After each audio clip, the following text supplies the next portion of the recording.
Hi there, good morning. We're wishing a very pleasant good morning to each and everyone. If you have been standing by for the Business Starter Program, we are going to be going live shortly. We experienced some technical difficulties, so we need to apologize to you for the delay in start. Right? I am Nicole Joseph Cupid. I'm going to be with you today on this program, and of course, we're going to get started in a couple minutes, so just stand by and you are going to have a wonderful experience, right? So just stand by for us.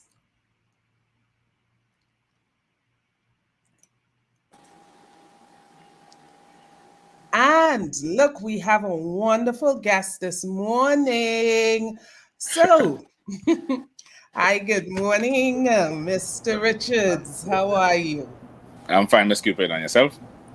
Well, I am doing well. Of course, we had a little challenge in terms of getting started with some technical difficulties, but we're on the road. Um, I just want to ask you to bear with me just 1 minute so that we can No get problem. the new link out Oh, yeah, to no problem. persons, because I know persons would be a little bit confused now. Yes. So just Yeah. 1 second for me. Yeah, these technologies always have the on the not ever predictable. So Yes, indeed.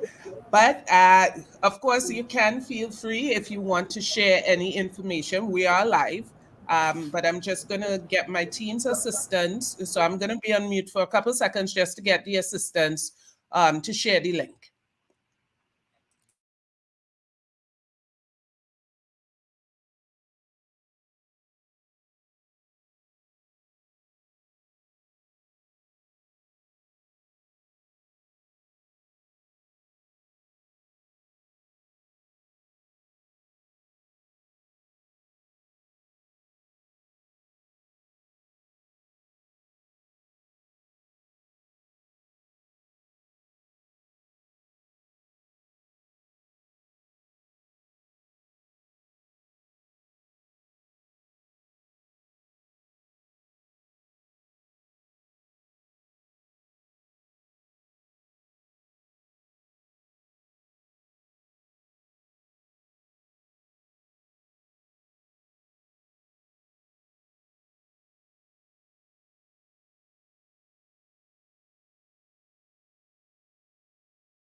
Okay, I'm going to share the link with you on the chat. You should be seeing the link popping up there. yes, I'm gonna try to send these emails quickly. Thank you.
Yes. So I would have made the link live so people can see it, people can join. So I'm just standing by once we see that we have people coming on board, right?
Thank you guys for your patience. So we are experiencing a little bit of technical difficulties. We're seeing folks joining us online, so we're just asking you to be a little patient with us.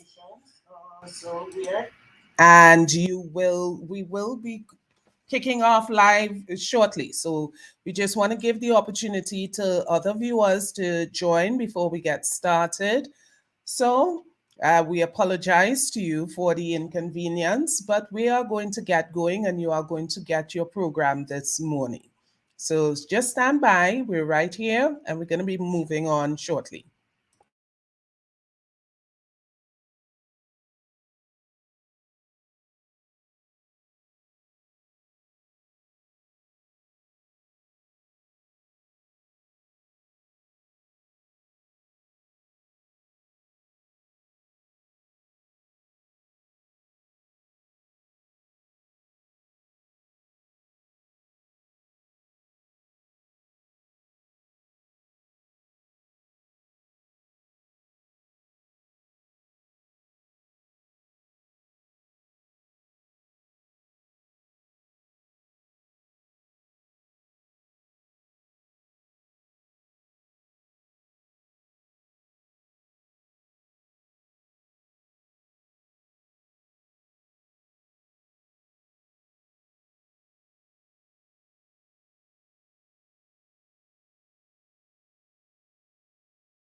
Thank you, folks. For those of you who have joined us already, we're just standing by for a few minutes just to give other people the opportunity to join us. We had some technical difficulties and we would have had to make some quick changes this morning to your link, right? So just bear with us. We're going to get going in the next couple minutes. We're just giving a few people the opportunity to join with us.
Good morning, everyone. Thank you for joining on.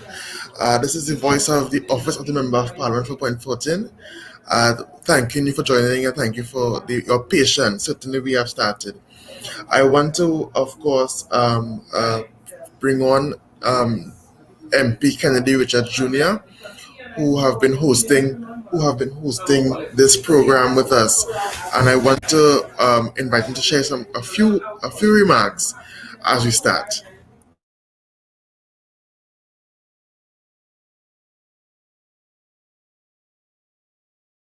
So let's put on this mic and he will continue.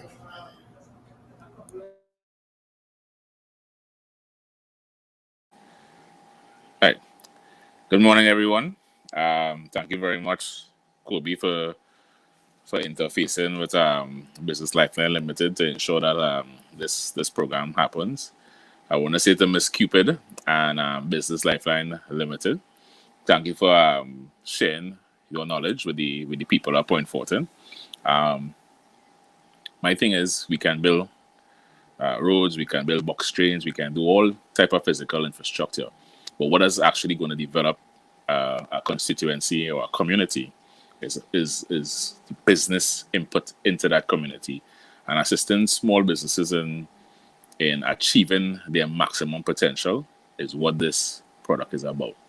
So I want to urge each and everyone who are logged on presently, invite your friends to log on, come and get this pertinent information that Ms. Cupid and her team is about to share to us. And this is just the starter. So she's given us this one pro bono, and she also has follow-up courses that you should take advantage of. So after today, after you get all the necessary ingredients just to start off, make sure and lease with her, take a number, follow up with Business Lifeline Limited, because your success would mean the success of Point Fortin or whichever environment you are in. Take it today for what it is. This is an assistance and knowledge for your business, and ensure that you input what you learn today into your daily business action. And if you are intending on opening a business, this is probably a good time for you. So you guys, I will be listening to this as well, so I could also pass on whatever information I can to the small business owners. But this is necessary for each and every one of us to make sure and take this opportunity that is gratis, free, and make good use of it. So let me not talk long. I know we have already started a bit late because of technical difficulties, but you go ahead and just enjoy yourself, enjoy it, ask questions. I'm sure it's going to have places a time where you can ask questions and just make the best out of it. Bye for now. Okay, thank you very much, MP, for your kind words. I would like to invite again the managing director of Business Lifeline, Ms. Nicole Joseph Cupid, to carry us into this proceeding. So as people come on, they will see and they will gain good knowledge and information needed to really and truly start and of course put your ideas into palatable product. So I welcome, with no further ado, Mrs. Joseph Cupid. Hi, thank you very much, Mr. Sandy. And of course, thank you very much to MP Kennedy Richards Jr. for really taking the initiative, for making this possible. And I mean, for showing that level of care and concern for your constituents, for the national environment at large. Entrepreneurship is indeed the foundation of success for our nation. So it's very important for us to examine how we can find some level of self-sufficiency through entrepreneurship. So this morning, we are going to get some hands-on information as to how do we get started in business? How do we give ourselves the best possible start? Now, of course, you are free to leave your comments. So we're going to be stopping as we go along so that you can ask your questions. So if a question pops into your head, I want to encourage you, just stick it into the comments, and we are going to have a portion where we're going to be able to respond to it for you, right? We want to be as engaging as possible. So, and I want to be able to answer as many questions as possible. So just keep the questions coming, and we are going to stop as we go along to get the information there for you. So, as we call it, the business starter. One second.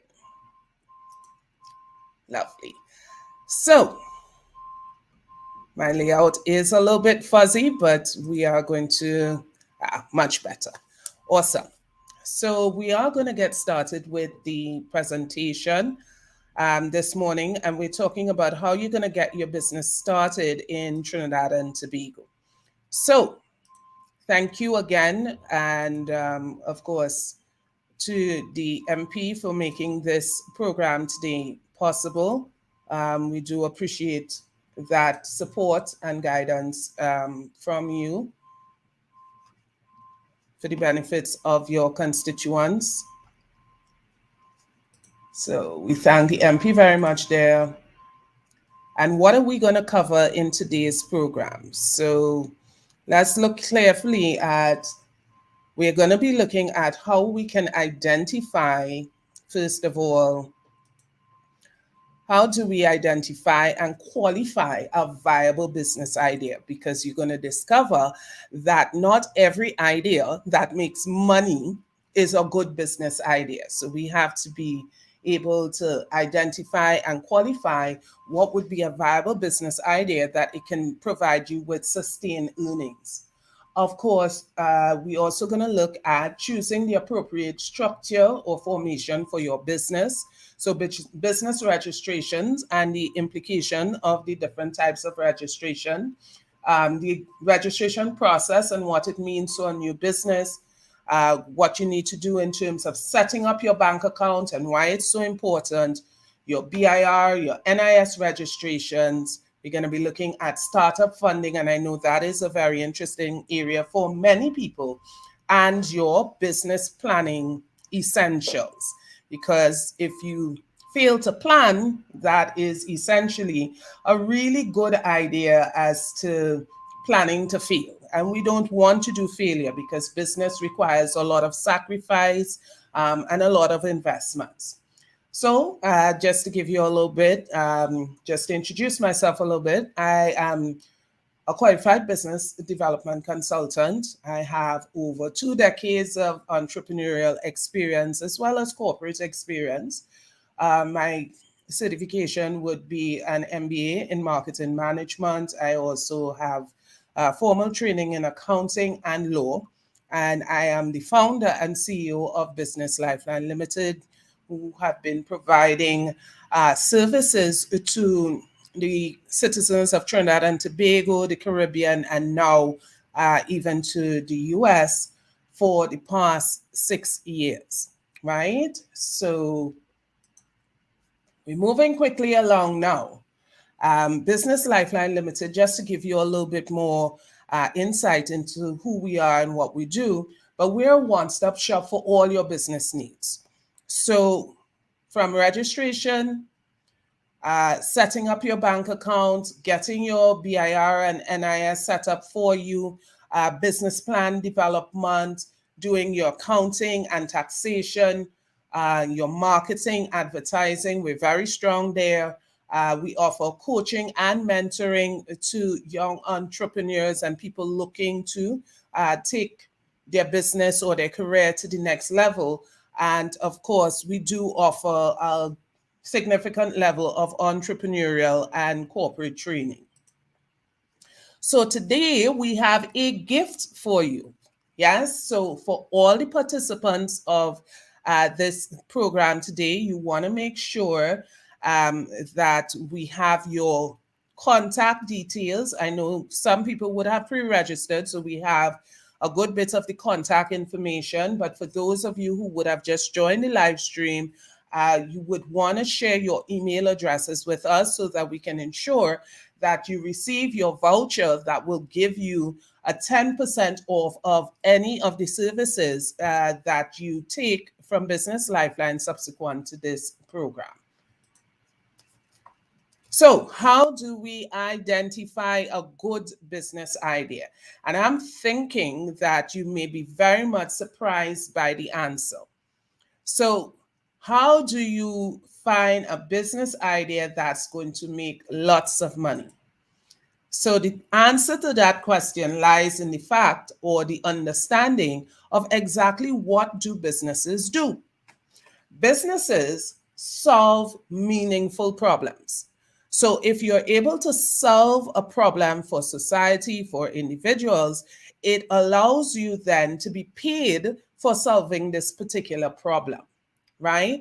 So businesses are solution providers. So essentially, helping you to identify a good business idea, it means that you must first ask yourself, what are some common complaints people have about either a product or services, product or service that they use, and you are in a position that you can help them address that particular problem.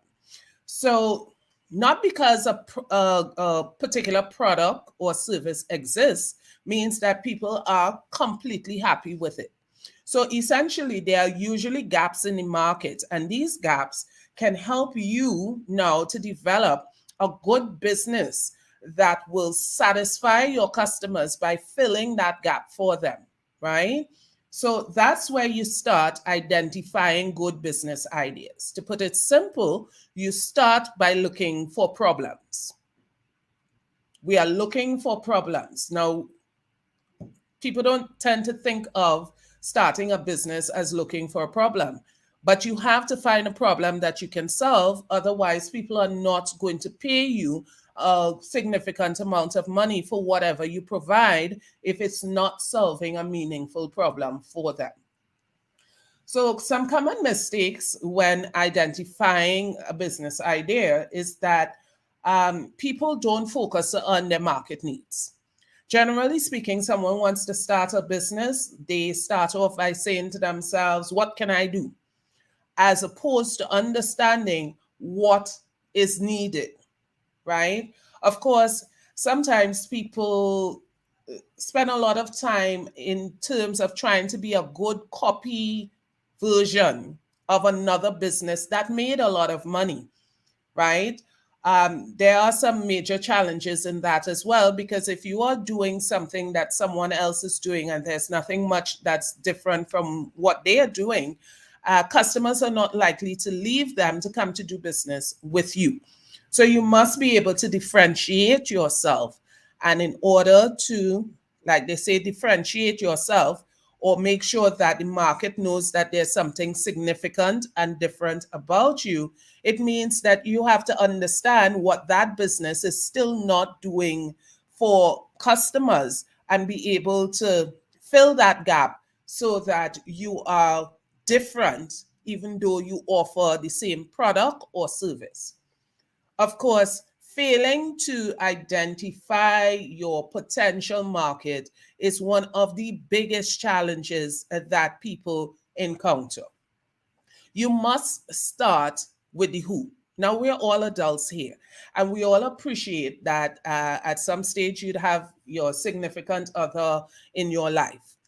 And if you had a significant other in your life who was only concerned about what they think you liked, as opposed to understanding exactly what you liked, you know that relationship wasn't going to go too smoothly.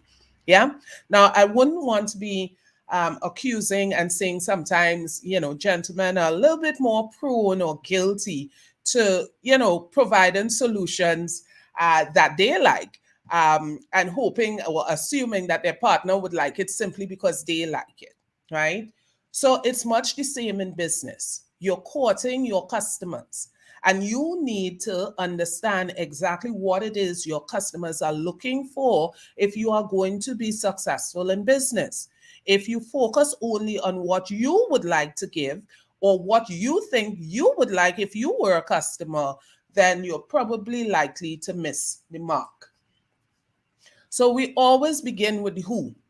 If we know who you're going to serve, then it's easy to understand what they're looking for, and not just what they're looking for, but you also need to understand how to communicate with them. So if you are unable to communicate effectively with the market that you're hoping to serve, then there's a good chance that you may not make a significant amount of money. So you want to start off by thinking or understanding who are your potential customers. Now, in terms of identifying your potential customers, people tend to run into another bit of a problem, because people tend to assume that everybody that says they have a desire for a product or service is their customer. It's like people who provide food. Now, of course, everybody has to eat food. So you're thinking, food is a good business. There's no way I can lose because everybody has to eat food. That is indeed correct, but not everyone has to eat food from you. So identifying your potential customer really helps you to zero in to understand that not everybody who has a desire is going to be your customer. You have to qualify it a little bit more. And in order to do that, you need to understand that it's much more than desire, but the person must also have a willingness and an ability to pay for whatever it is you're offering. So if you're offering something really, really, really good that people would like to have, but they neither have the willingness or the ability to pay for it, you're still not going to have a good business. Your business is still going to struggle. Now, if someone has the desire, for example, and they have the willingness to pay for it, but lack the ability, they're still not a potential customer, right? Because they cannot finish the process. Now, there are people who would, on the other side, have the desire. They may have the ability to pay for it, but they're not willing to spend that money by you. They're still not a potential customer. Now, the reason why this one little thing is so important is that very often people start off, they kick off their business, and it's like, you go around and you ask the people who are closest to you, your family, your friends, listen, what do you think about this? Would you like this? And of course, they are going to tell you, of course, we like it. We would buy it. We supporting you all the way until you start selling it. When you start selling it, then you start to hear, well, boy, under a little bit of pressure this month, COVID out there, and under some pressure. I want to support you, but I really can't buy it from you this month. And then as a business person, you end up in a bit of a predicament because you bought a lot of stock, and then you're struggling to find people who are able to purchase the items from you in a short enough time span that your business can survive. Yeah? Anybody feeling me on that one? Has anybody had that experience? Feel free, drop it in the comments. We definitely want to hear from you on that one, because I know that is a common mistake that people make, and it is a common experience that people have starting up their business by not anticipating exactly what level of demand existed for their business. So they know that people have the desire for the product or service, but they didn't qualify it by understanding whether that desire was backed by the willingness and the ability to pay for it. So right now, there are lots of things on the market. Thanks, Tasha. Thanks for sharing your feedback there. There are lots of things on the market that people are willing to pay for. Well, I shouldn't say willing. There are a lot of things on the market right now that people want. They need it. But because things are so tight, they're not willing to spend the money on it, even if they have the money to spend, right? So you want to be very careful and mindful of this whenever looking at starting your new business. So, like I said, in terms of qualifying your business idea, I want you to start following these simple steps, right? First things first, you want to begin with the end in mind. As a consultant, I see tons of business people that start businesses off just wanting to make money. But if you ask them how much money they're aiming to make, they have no clue. I just want to make money. But how much money? Will you leave your house on a morning, jump in your vehicle, and say, I want to go somewhere and not know where you want to go? That would be absurd. That would be really, really absurd, because then you wouldn't know what route to take. You wouldn't know what mechanism of transportation to use. So you're just going to be out there wandering. And that's what happens to a lot of business people, because that's exactly what they do. They start off business just with that very vague idea that I want to make money, but they don't specify or identify what is the financial goal that they're working to. So that's the first step that you must have when you're starting off a business. Identify exactly how much money you need this business to be able to generate for you to be able to live and keep the business going. Now, that will inform a lot of things to you. It will inform you what you need to do, how much of it you need to do, what time frame you need to do it within in order for your business to be successful. Step number 2, once you know that, listen, this is the amount of money that I want to make. Now, identifying your financial goal is not simply saying, well, listen, I have a wish. I think I deserve to be a millionaire. I want to make $1 million. No, you need to be a little bit more specific than that. So the next thing that you have to do is evaluate whether you have the capacity to make the $1 million.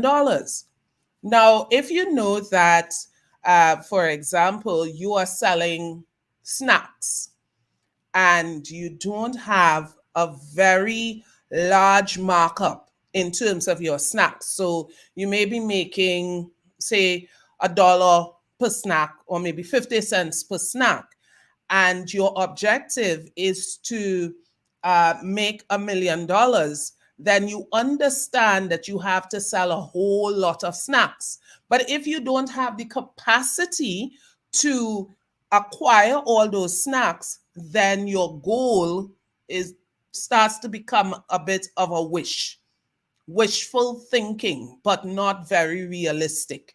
So your goal must always be tied to what capacity you have to produce. Now, one of the things I don't want you to do when it comes to that is to start to think, well, I don't have any resources, so I can't get started. That's the other extreme.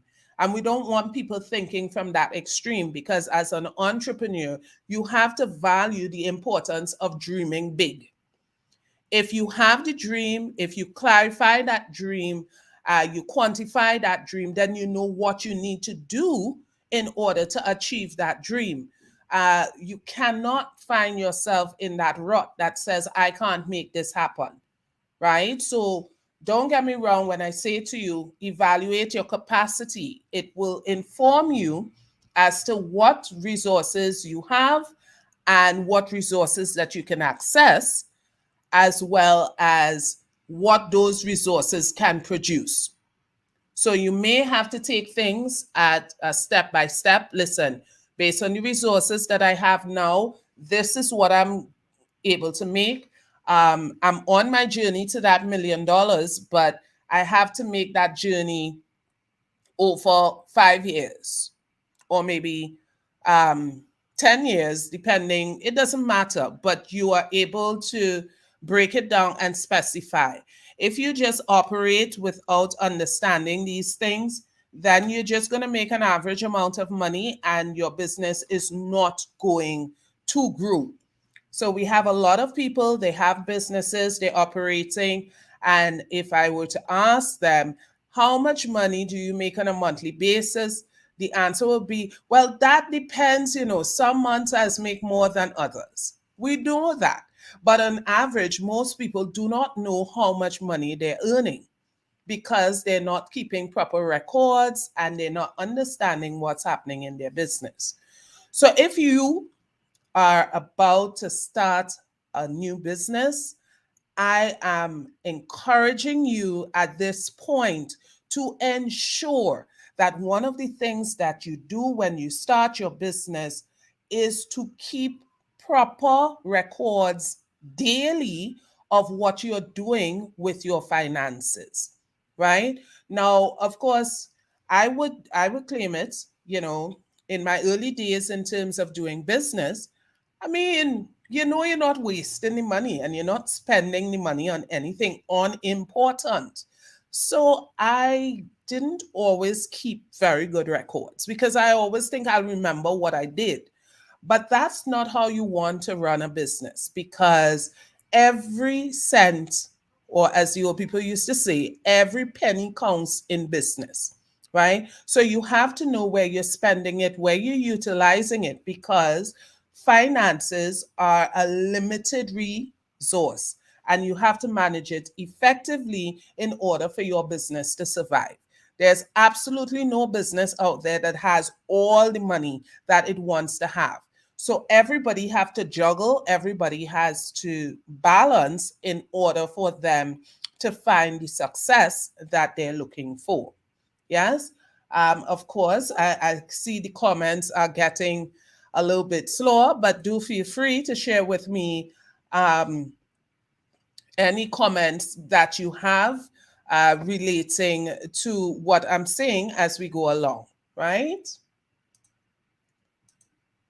So the next step, step number 3, after you've identified what your financial goal is, after you've identified what is your capacity, the next thing you want to do is to look at what your strengths and weaknesses are, right? So as a business, every business have certain strengths, and then you have certain weaknesses. And it's very important for you to look at this from before, because it means that you're going to have to develop ideas that will help you to capitalize on your strengths, right? And then you are going to have to put things in place to mitigate against your weaknesses. Yes. So if you know that one of your weaknesses is that you spend money compulsively, for example, that's definitely something that you want to take note of, because you know that if you do that in your business, it could lead to some really damaging results. So you want to put something in place that will help you to mitigate against that.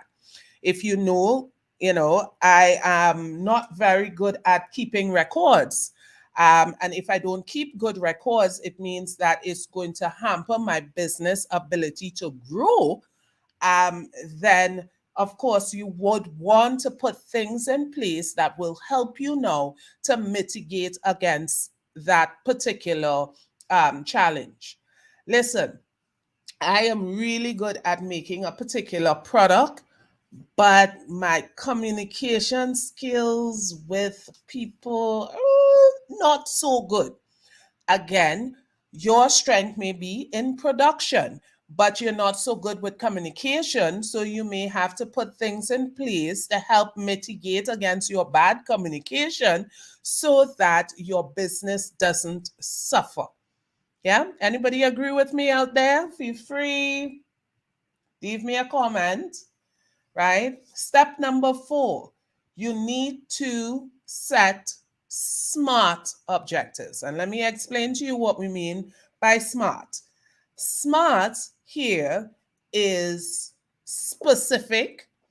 So not I want to make money, but I want to make specifically this amount of money. You want it to be measurable. So you don't want to have just a wish or a dream.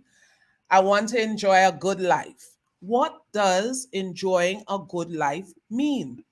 You need to be very, very specific as to what a good life is going to look like to you, because a good life is not the same for everybody.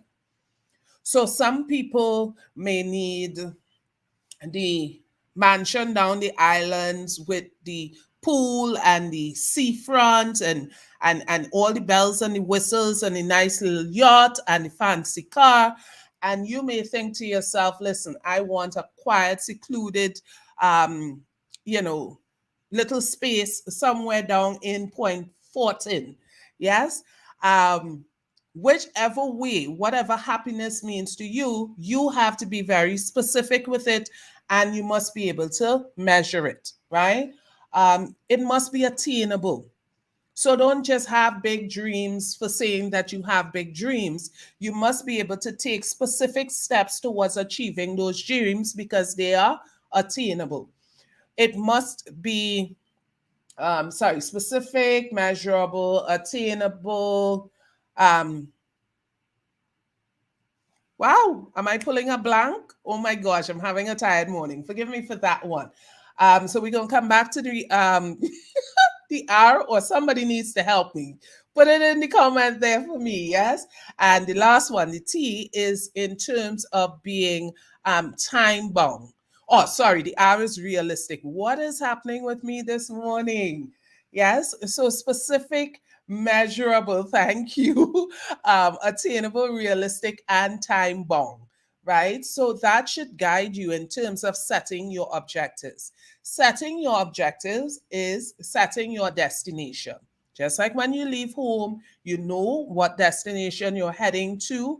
These objectives is what's going to drive you or help you to determine how well you're going to operate your business and help you to achieve the results that you're aiming for.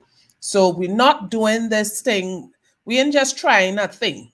We're approaching this thing with some level of understanding what we're going after so that we have the bestest possible chance of success. Yes? So, next thing you want to do is invest in a business plan. And forgive me, I just wanted to remind you guys, of course, you can definitely get your business plan at Business Lifeline. We are really good at putting business plans together. But what I can tell you as a consultant is that a lot of people think, I don't really need a plan because I know what I'm going to do. So let me tell you, if your current business plan resides in your head, you do not have a plan. What you have is an idea of what you'd like to do. But you definitely do not have a plan, because a plan requires a whole lot more information than just the idea that resides in your head, right? You need a whole lot more tools. It's just so much. So very often I have customers come and they say, well, no, I have the plan. The plan is in my head. I know exactly what we're going to do, when we're going to do it.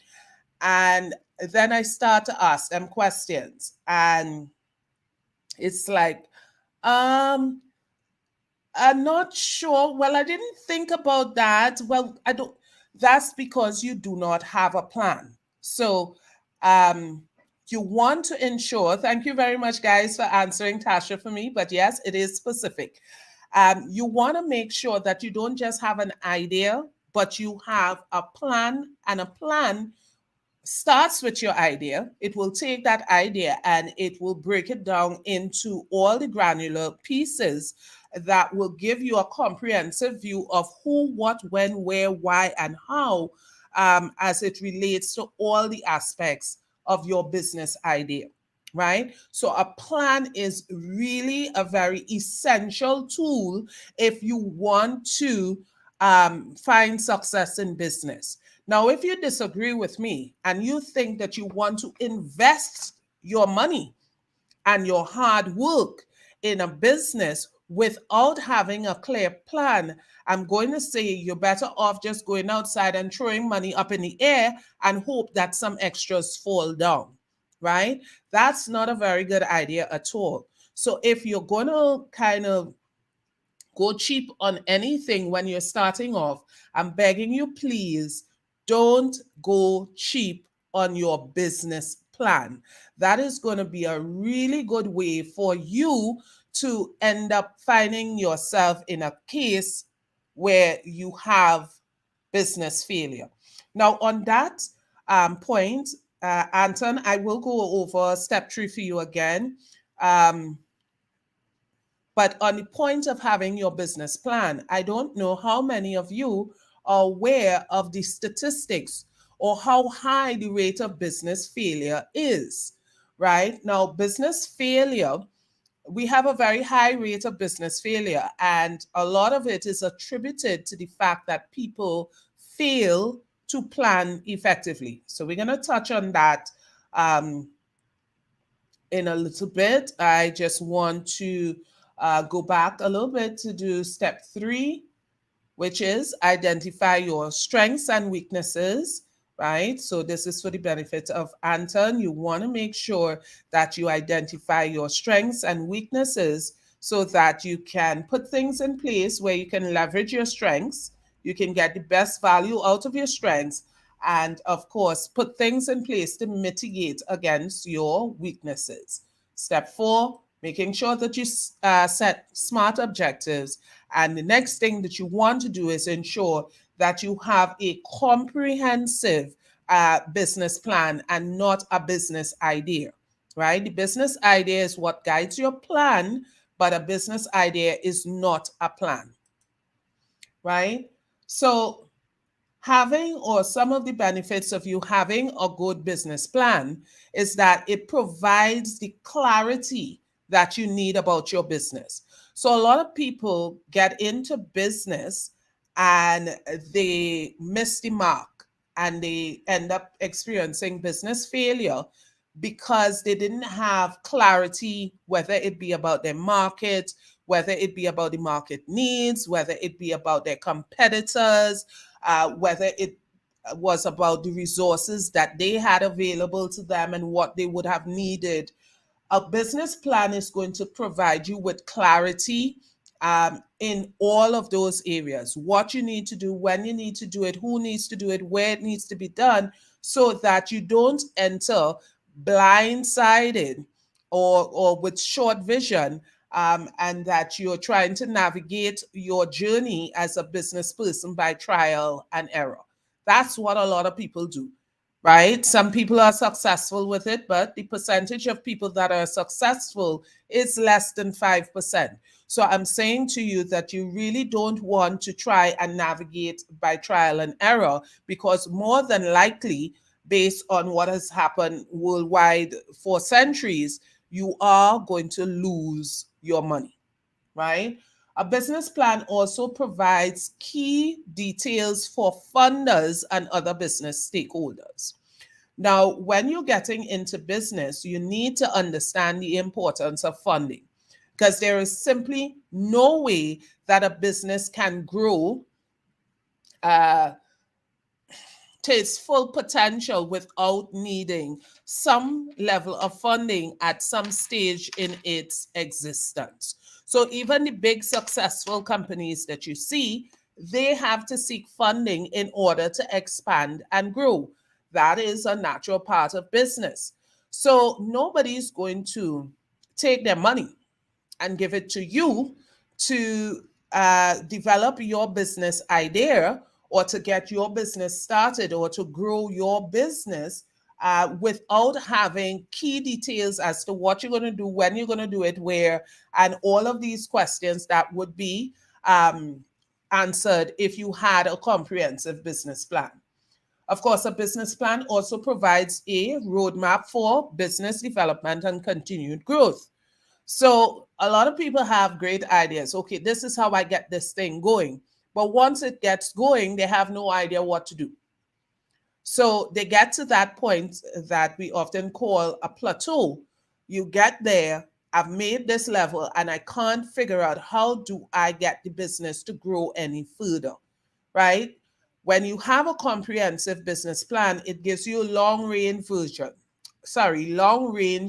vision, right? So you're not just thinking about what I'm going to do next month. What am I going to do the month after that? What am I going to do for Christmas? You'll know what you're going to do for Christmas for the next 5 years, because you have to now start looking in the long term in order that you can stay abreast of the market. Now, again, a lot of people found themselves in some really tough positions with the COVID pandemic simply because they failed to develop their long-term vision. So this is how we did things. We've been doing it that way for years, and no one was forcing themselves to explore doing it differently. So, for example, when I started off Business Lifeline, I wanted to do online classes. And man, nobody was interested in signing up for our online classes. Every time we tried to offer it, people were like, no, we prefer, I wouldn't learn well online. I prefer to interact with someone personally and all that good stuff. So people will always come in to get their classes done. Of course, then we had a few people from South, and simply because of the distance, we were able to convince them that they can still join the classes online. But it was really hard to get people to accept it. Now it's the new normal. It was easy for us to transition because we had already put things in place from before to be able to facilitate it. So, again, these are things as a business, you always have to be thinking forward, right? You want to be able to look into the future and see potentially what can happen. Look at people who are more advanced. Look at countries that are more advanced and doing the same thing that you're doing, and see essentially what you can start putting in place in order to find the success of your business. Now, I'm seeing some questions, and worry not, I'm going to definitely answer your questions, Brittany and Michelle. We have some questions coming down, so I'm going to get to them shortly.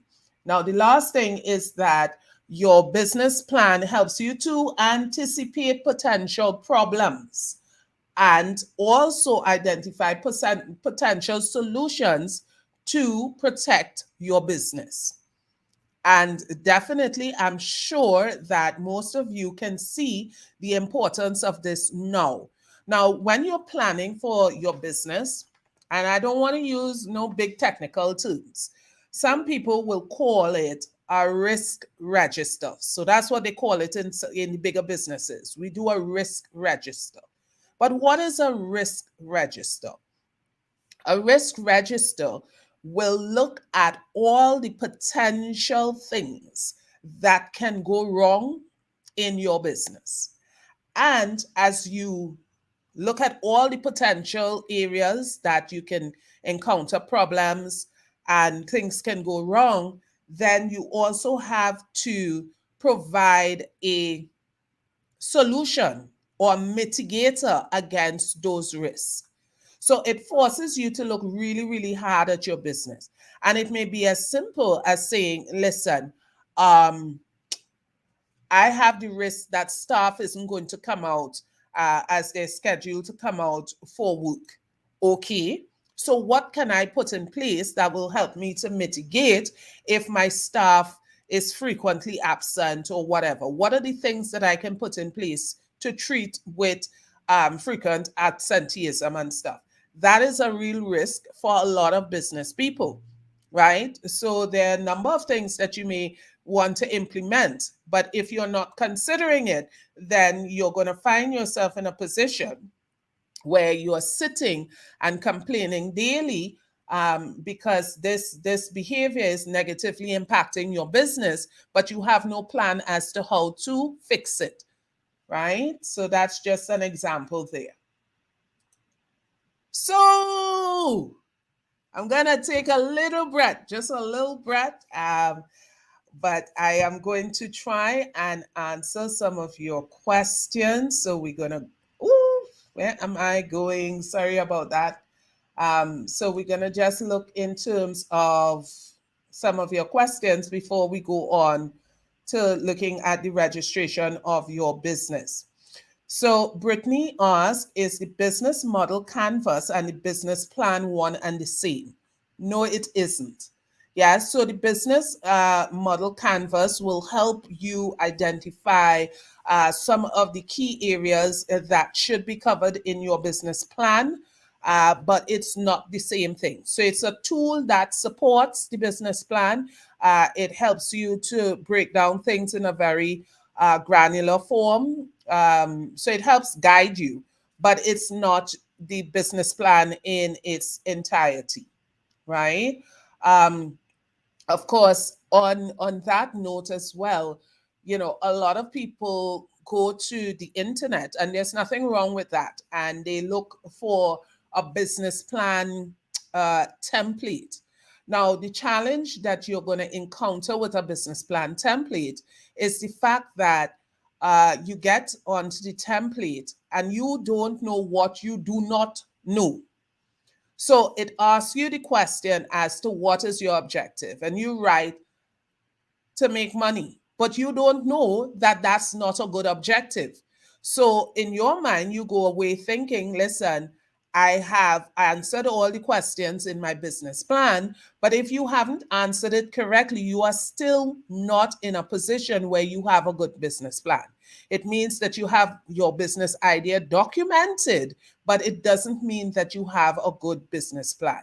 And this is why, again, I advocate for people when it comes to planning for your business. If you're serious about success for your business, you definitely want to invest in terms of getting a proper business plan done, one that will ensure that you have your market research so that you're not entering into a business that is likely to fail because the data suggests that you may not be in the right space at the point in time or looking at the right area within the market. So it's not one of the areas that you want to kind of go cheap if you're looking for success. Right now, the question, Nicholas, in terms of the average cost of a business plan as it relates to business plans from Business Lifeline, business plans start from 3,000 up.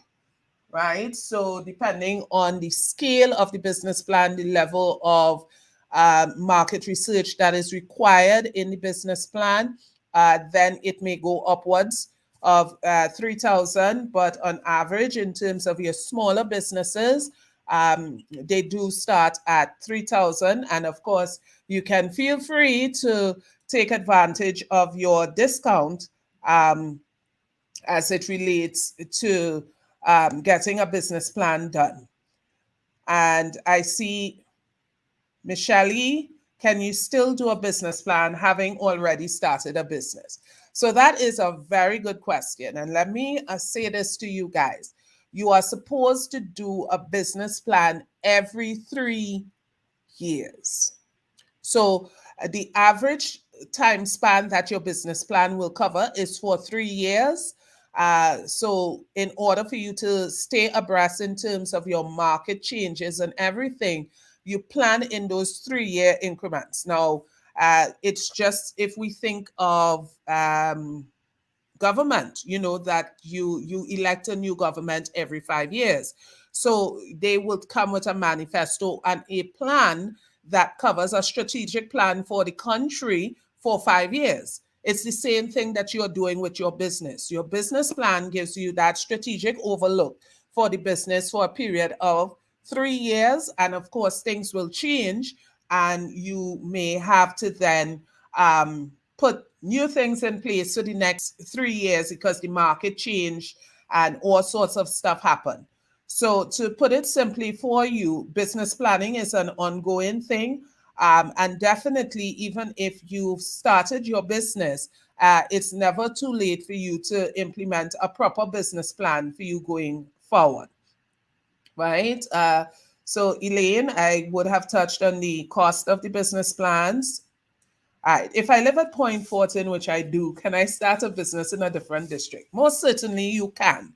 But what I would want to suggest to you very strongly is that you make sure and you do your research wherever you are going to start up your business, right? So you want to make sure that you understand the market properly, that you understand the location where you're going to, how people behave, because that is a key thing that sometimes people overlook as it relates to culture and your business. People do business differently in different parts of the country. So we had 2 offices. We previously had an office in San Fernando prior to COVID.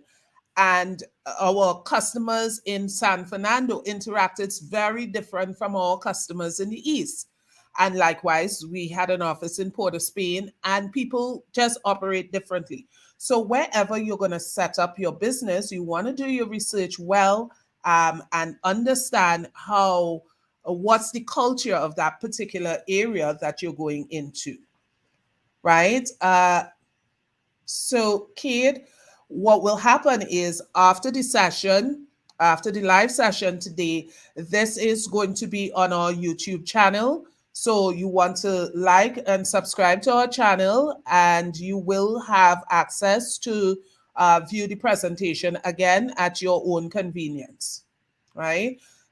Natasha, and we're going to touch on registration shortly. You were asking if we do business registrations. Most certainly we do, right? Because your business has no legal standing if it's not registered.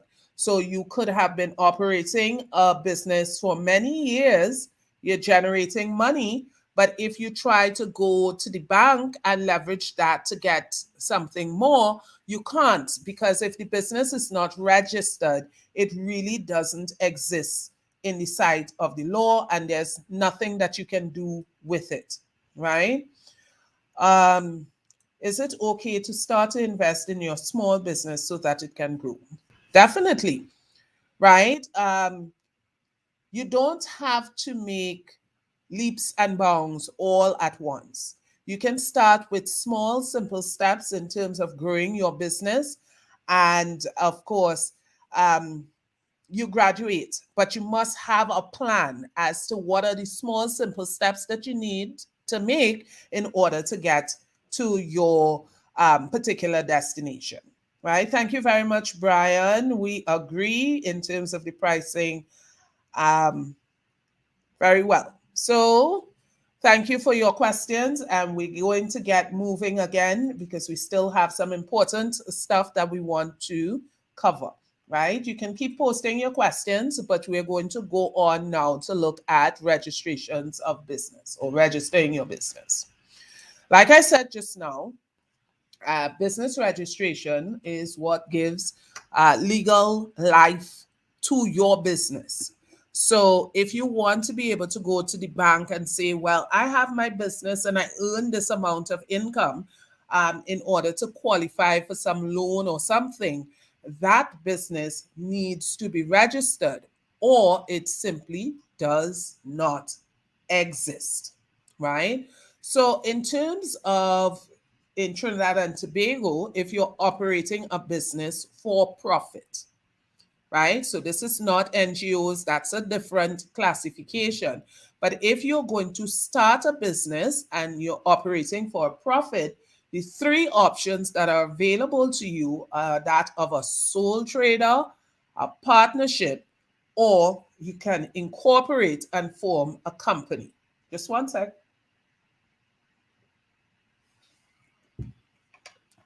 Lovely.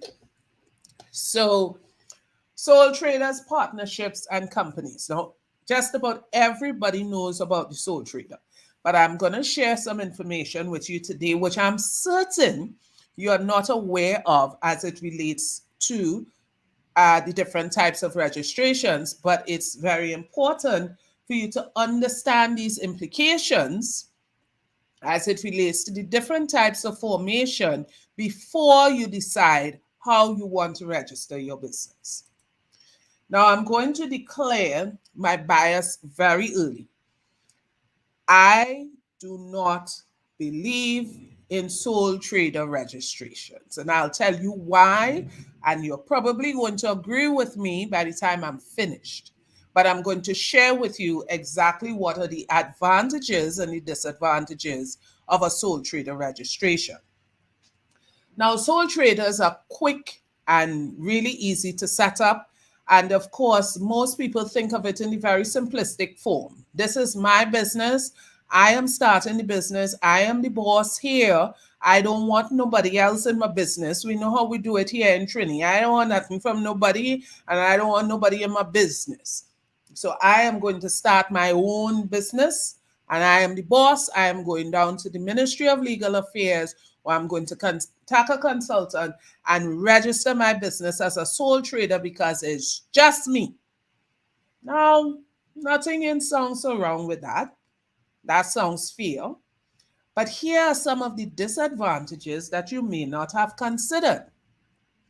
Now, generally speaking, I don't know about you guys, but for me, when I thought about starting a business, that was part of me thinking about my future. What am I going to leave behind? What legacy I'm going to leave for my children? What I want to see in the future, what I want to happen, after I die. I want that there's some, memory of some contribution that I made, and this thing can live on, even if I don't. So generally speaking, and you can share with me if you agree or disagree, most business people start off by thinking of that future, not just about today. You want to live nice today, but you want to think about that future. But for sole traders, you have a little problem because as a sole trader, you are the business and the business is you. There is no separate legal identity between the business and you. So when you register as a sole trader, when you get to the bank, you will often hear them tell you you have a trading as account. Or if you look on your checkbook, you would see your name trading as your business name. That is to say to you that your business name is really treated as just an alias because you and the business are the same person.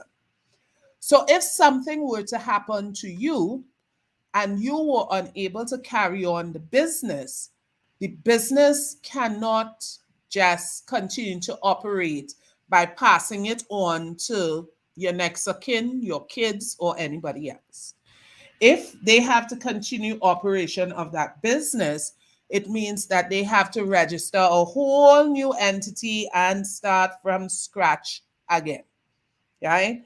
A lot of people are not aware of that. But as a sole trader, because you and the business are the same individual, if something happens to you, if for some reason you become incapacitated or it comes to worse that you pass away, the business ceases at that point. So it lacks continuity. Of course, the other disadvantage of it is that since you're the boss, as you say,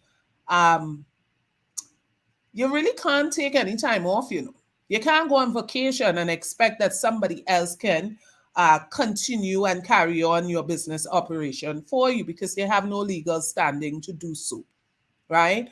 So very often, of course, it's a little bit short-sighted. When you started, you're in mind, you have all the energy and you're raring and gearing to go.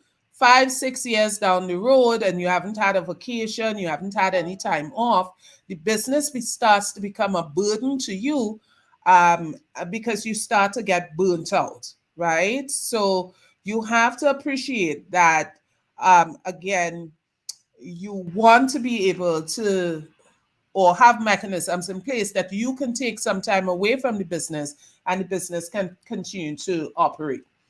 Now, it's a real toss-up between the last two disadvantages, but I'm going to take the last one and then come to the second to last, which is you have very limited funding options. So as a sole trader, the only option that you have in terms of acquiring money for your business is a loan. Full stop. You can go to the bank and seek a loan. You can't have somebody invest in your business as a sole trader because they will not have any legal standing. So it means that they can give you a loan, but they cannot purchase shares or invest in your business.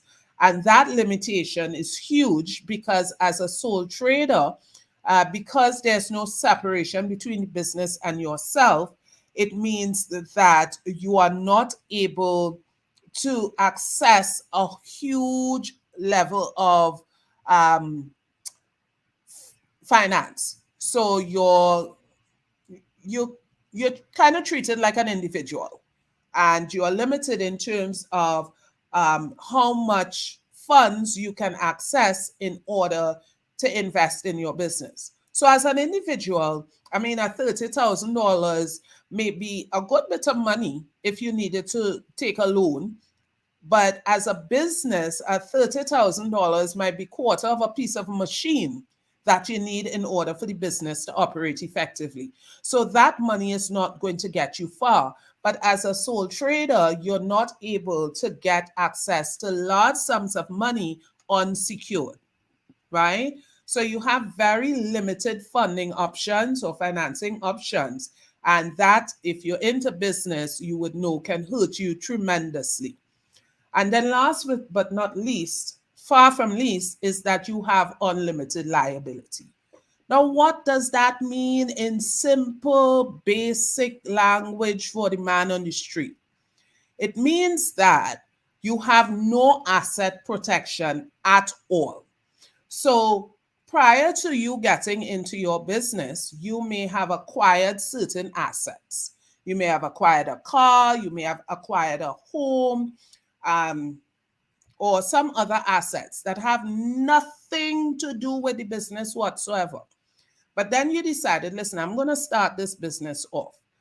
And you invested, you would have ordered products or services to come in, not knowing that a health pandemic was coming. And then you were not able to meet your financial commitments to pay for it. And it's now 2 years later and you can't meet your financial commitments and your creditors decide, listen, we have a business to run too, so we need to get payments. So we're going to come after you for our payments. It means that if they're successful in getting a judgment against you, all of your personal assets can be utilized to satisfy your debt. There's no separation that says this belongs to the business and this belongs to me personally. It means that everything that you own can be lost. So as a business person, that is like jumping out of a helicopter with no parachute. You're not going to do that because you know you're going to hit the ground really hard and there'll be no tomorrow.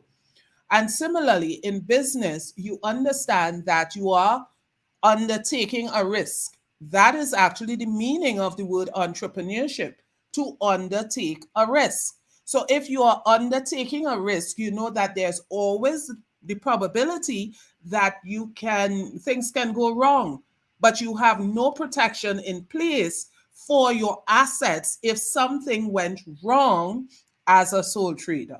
Shelly Ann, trust me, I know. Most people do not know that.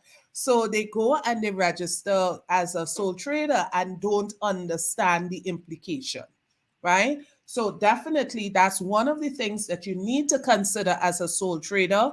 If you are serious about business, I'm saying if you're doing a project, you're just trying a thing, and you want to minimize your costs and you decide to register as a sole trader, great. But if this is something that you're building for a long term, this is your future, I would say to you that you probably may not want to take on that level of risk without protection, right? So you want to think about the future of your business. You want to think about the growth of your business. And you also want to think about the protection of your assets when you decide that you're registering your business, right? Of course, for persons who are already registered as sole traders and thinking, oh my gosh, what am I going to do? Don't have a panic. That's okay. You can always incorporate, right? So you can fix it. It's not cast in stone. You can still incorporate your business. Now, let's look at the partnerships. Now, quite frankly, again, I'm declaring my biases.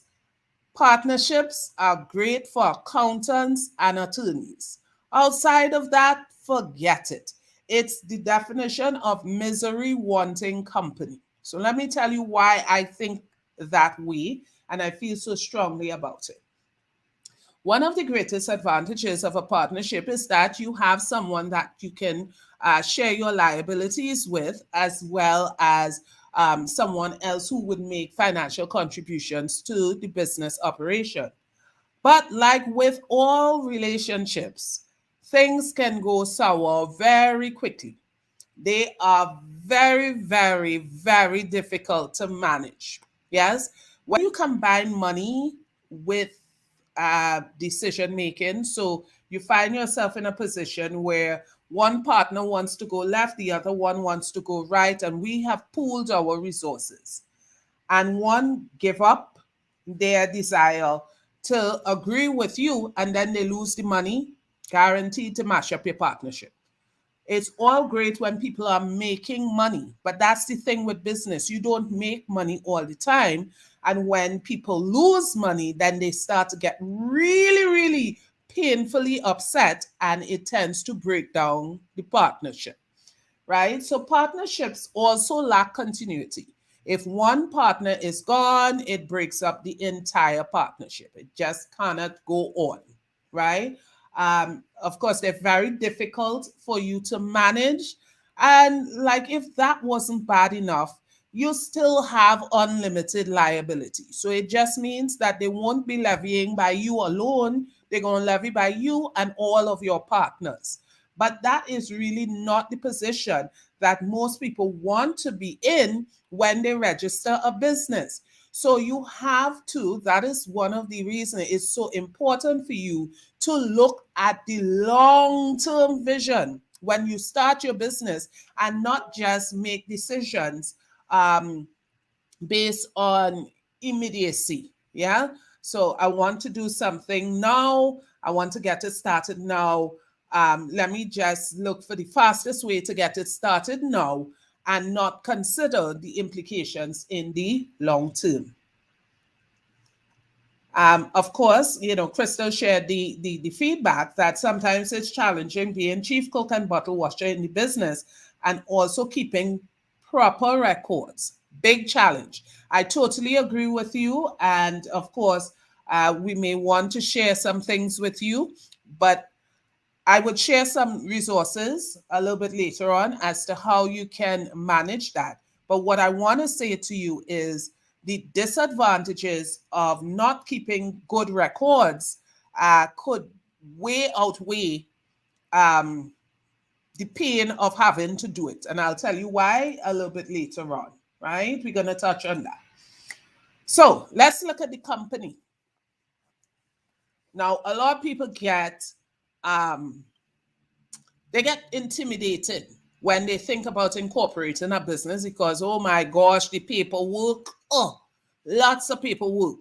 Yes, fortunately, I have a lovely team of people who do the paperwork, so I don't have to do it anymore myself personally. But incorporating a business requires a whole lot more paperwork. And for someone who's not inclined or who doesn't have a legal background, it can be painfully intimidating. But what are the advantages of incorporating your business? And of course, the most important one is that you have limited liability. When you incorporate, the business becomes its own legal person. So although I founded Business Lifeline, Nicole and Business Lifeline is two different entities. So I could go to the bank in my personal capacity and do business, and that has nothing to do with me going to the bank to do business on behalf of Business Lifeline. So it's two separate legal entities. And of course, you can see that that's a good advantage because I can keep my personal life separate and my personal finances are separate and apart from the business finances, right? So that's a big advantage. And of course, it gives you asset protection. So I know if something goes wrong in the morning, I don't have to go and sleep under a fig leaf because something went wrong with Business Lifeline and, all my assets got confiscated. So if we think about it, there's a popular case, I don't want to call company names, obviously, where, of course, it shot into national, the national space where a big financial entity went under. And of course, a lot of people would have lost some money, government had to get involved and stuff like that. But if you look at the principles behind that particular business, you would discover that they continued living. They didn't lose any of their assets. They're still living well. Um, and there were no immediate, of course, consequences for them personally, despite the major failing of the business. Now, of course, this is an extreme case. That is an extreme case. But that is an example of the power of having limited liability, right? Of course, as a company, you have more funding options than a sole trader or a partnership. So a company is the only entity that legally someone can invest. You can bring an investor on board.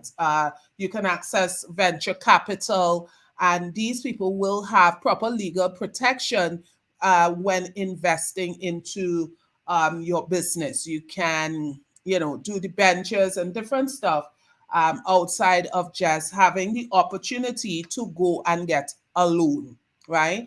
Of course, when you're incorporated, you are able to access higher levels of capital as compared to a sole trader or a partnership. It is, again, seen as a more secure way of doing business. There are more legal protections in place under the Companies Act and stuff like that to protect people who invest in your business. And of course, the disadvantages, because everything has disadvantages, is that you have much higher regulatory requirements. So you have to make sure every year you update your records with the Ministry of Legal Affairs. So you have to submit an annual return, and that has nothing to do with your tax return. I know a lot of people get confused when they hear about the annual return. They think, oh my God, but I submit my taxes, so I got that covered. It's separate and apart. So you have to submit your annual return to the Ministry of Legal Affairs, which updates all of your business legal information. So who are the beneficial owners? Who are the shareholders? Who are the people that you are indebted to? What is the location of the business? Who are the investors and the principal people within the business? These are all very important things that has to be updated on the annual on the anniversary of your business every single year, on the anniversary of your business registration, sorry, right? And of course, it does require more money in terms of setting up your business. Now, when you incorporate, there are a few things that you need to have happen. So when you incorporate the business is one thing, then you have to ensure that you put bylaws in place. So the bylaws are like your constitution that says what happens if someone invest in your business, how shares can be traded, who can make decisions and these things.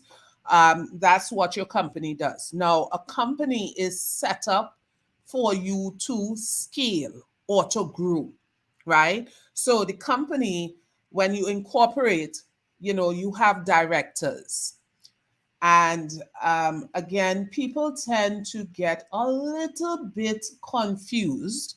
So this will fall under the caption common misconceptions about companies between the difference of directors and owners in the business. Now, when you're incorporating a business, the law requires that you must have a minimum of 2 directors to incorporate. Now, this is where people pull up. There's my business. I don't want nobody else in my business. And I'm the only owner. So I don't want no second owner in my business. But that's not what 2 directors mean. The word director is to describe someone who provides direction for the business. So your directors are there to provide expertise to guide your business. That doesn't make them owners. So if we think about state enterprises, for example, you know that boards change every 2 to 3 years. It doesn't mean that the board of directors for these state enterprises own the business. They don't. They're there to provide the expertise during that period of time to guide the business. And it's no different in your private business. So, as the founder of the business, you can appoint 2 directors who will be responsible in the eyes of the law for providing that direction for the business, right? Of course, you can grow the number of directors because you need to set up a proper board of directors over a period of time, right? But directors provide direction and shareholders provide ownership. So your shareholders are the financial contributors of your business. Now, you can be the only shareholder. There's no law that says you have to have a certain amount of shareholders. It only says the minimum of the number of directors that you need to have.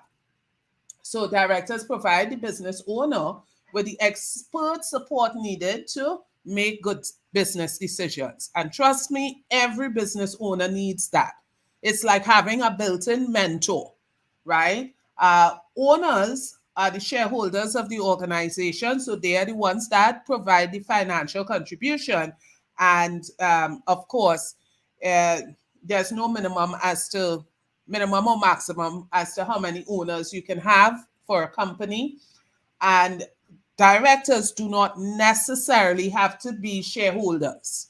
So you don't have to be making a financial contribution to the business in order to be a director. I also want you to know that directors can be changed very easily. So even if you feel that you have made a mistake in terms of your selection of a particular director and they're not serving the needs of the business, you can very easily go down to the Ministry of Legal Affairs and easily remove them, right? So you've gotten registered. You got your bylaws done. In the case of if you're incorporated, then the next thing you have to do is to go and set up this bank account. And of course, as many of us would know by now, setting up the bank account has now become a very complicated process. It's no longer the way it used to be maybe about 10, 15 years ago, where you could have just gone in and set up your business account and no appointment needed or anything like that. You sign your papers, you take your registration in, and you're good to go. Now it requires a lot more, right? So you must set up an account in your business name, right? Now there is a lot of development in terms of our financial laws that people are not paying attention to. So people have a tendency to put business money into their personal account. Now, I'm sure I'd want to encourage you to pay attention when you go into the bank the next time. I'm sure from the time you enter the bank, you're going to see a sign about commingling of funds. And that is where you use business funds in your personal account or vice versa, right? So you are not supposed to commingle your funds. The business funds must go into an account in the business name so that you can track the income and expenditure of the business separate and apart from your personal income and expenditure. Now, you may be saying to yourself, but it's my money. It may be, you may be the owner within the business, but it is required by law that you show when you're using the money for personal purposes versus when you're using it for business purposes, right? The business money is not really your money in that context. So what is required, right? And these are just some of the requirements. Some of the banks may ask for additional stuff, but I'm giving you the basics that is required by all bankers, right? So they will want to have a copy of your business registration documents. You are going to have to provide them with 3 years cash flow projections. And I want to stick a pin on that 3-year cash flow projections. A lot of people and a lot of professionals like myself um, do cash flow projections. But how do you do a cash flow projection without having a proper plan for the business? Your cash flow projections is the reflection of your business plan in dollars and cents, because everything that you're going to do has a financial implication. And that is what is supposed to be reflected in your cash flow statements, right? If you go to a professional and they say to you how much money you think you can make in the 3 years, and they divide that by, or how much money you think you can make in a year, and they divide that by 12 and put that as your cash flow for each month, I'm saying to you, it will work, or it may work for you to get an account set up. It's not going to work for you if you require any financing for that business, right? Because it's not realistic. That's not the way businesses make money. And a proper cash flow statement will reflect the possible highs and lows in terms of the business operation and its income. Of course, taking that approach sets you, most importantly, up, because as a business you're thinking, or as a business person, you have to spend money before you earn, right? So you are spending money thinking, I want to make back that money. And realistically, you don't make it back. It means that your cash flows can put you in some trouble, right? Of course, you need to also provide IDs, proof of address for all the financial stakeholders. So if you're incorporated, you need to do that for all of your directors. If not as a sole trader or partnership, it would be for yourself or for the partners of the business. You would also need to provide a resolution that says that a decision was taken to open an account with the particular financial institution. That is in the case of partnerships and as well as incorporated businesses. You have to do a letter of request requesting the bank to open the account. And this must specify who are the signatories, how much they can sign for. That's in the case of an incorporated business, because for a sole trader, it's just one signatory, right? So that letter of request must be made on your business letterhead. So by the time you're going to set up your business account, you must have your branding together. You have a proper logo for your business. You get your letterhead put together. And of course, you must have your business stamp by that time. So, sorry, what happens to the money if I want to dissolve or deactivate this business account? You're free to transfer your money over to your personal account, there's no problem. You can do that at any point in time. So, for example, your business is supposed to pay you a salary. So there's no problem in you moving money from your business account to your personal account. The problem comes when you use the business fund. So you go into the business bank account and take out money to go and buy groceries, but there's no record of that. So you just write a check that says cash, but there's no record of it going to your personal account, right? So the proper thing that should happen is that you have your personal account and you can transfer the money just like you transfer for any employee of the business from the business bank account to their personal account on a monthly basis. It's the same thing that you do for the business owner, because the business owner essentially is working for the business, even though they own the business, right? It's just about accountability and transparency. And of course, we know that we have a lot of things that have been put in place to mitigate against money laundering and all these other type issues. And that's why these things are very important at this stage in terms of you following the appropriate regulations so that you don't find yourself in some hot water, right? So those are the requirements in terms of setting up your business bank account. Now, some important things that you want to remember just as it relates to your business bank account. Frequent deposits build your business credit rating, even if it's a small amount. And I want to highlight this because there are a lot of business people out there that think, oh my gosh, I ain't going through trouble to put that in the bank now. Because I know somebody coming are gonna have to pay some bills by the end of the week. So I'm just going to keep that money in my pocket or go put it under my mattress or whatever it is, and you don't deposit it. The disadvantages of doing that is that if you don't deposit it, you have no record that the business actually earned that income, because your bank account is the only verifiable source of income for the business.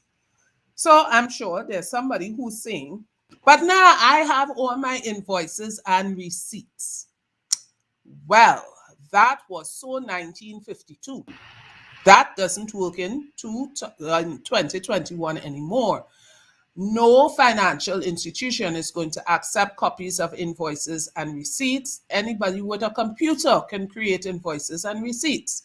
So it is not seen as a reliable source of verifying your income.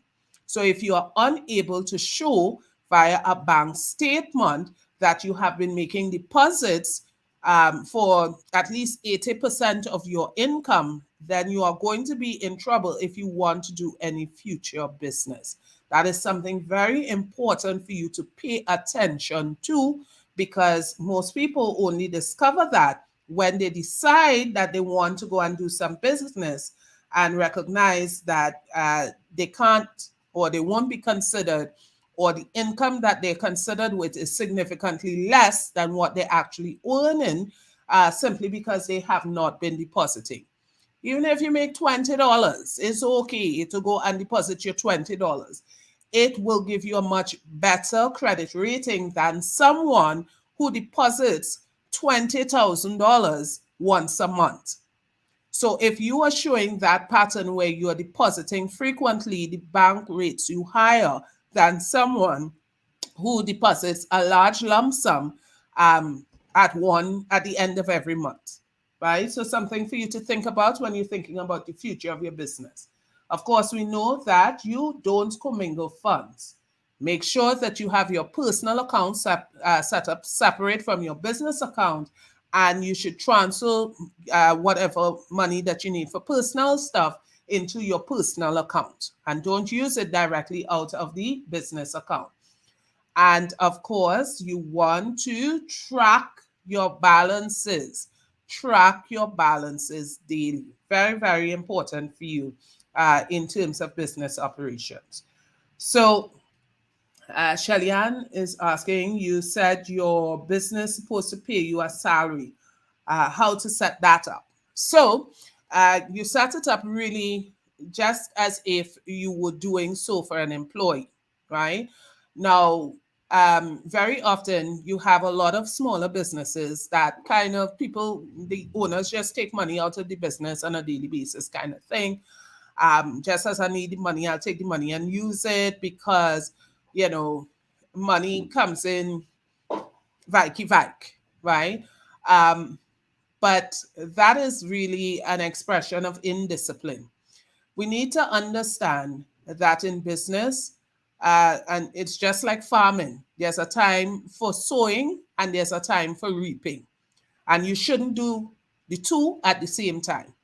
So you generate income, you deposit your income, and then you structure yourself, whether it's once weekly, once bi-weekly, once a month, that you're paying your outgoings out of the business. If you're doing that on a daily basis, I'm going to say to you that you're going to run into a lot of trouble and you're going to struggle to grow your business.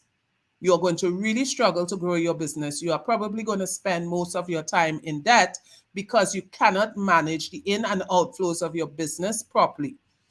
Whilst outflows are relatively structured, you usually have a bill date by which you're supposed to pay.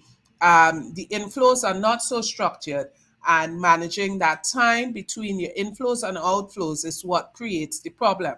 Now, I want to say to you, businesses fail for a lack of cash flow. Now, you could be as profitable as possible, but if you don't have a good cash flow, your business will still collapse, right? So profitability does not mean that your business will succeed. What you need in order for your business to succeed is a healthy, positive cash flow, right? So very, very important that you understand that so that you don't run yourself into trouble, right? So tracking your balances will help you to be a lot more effective at managing your cash flows. Of course, I'm going to just take a quick break here to answer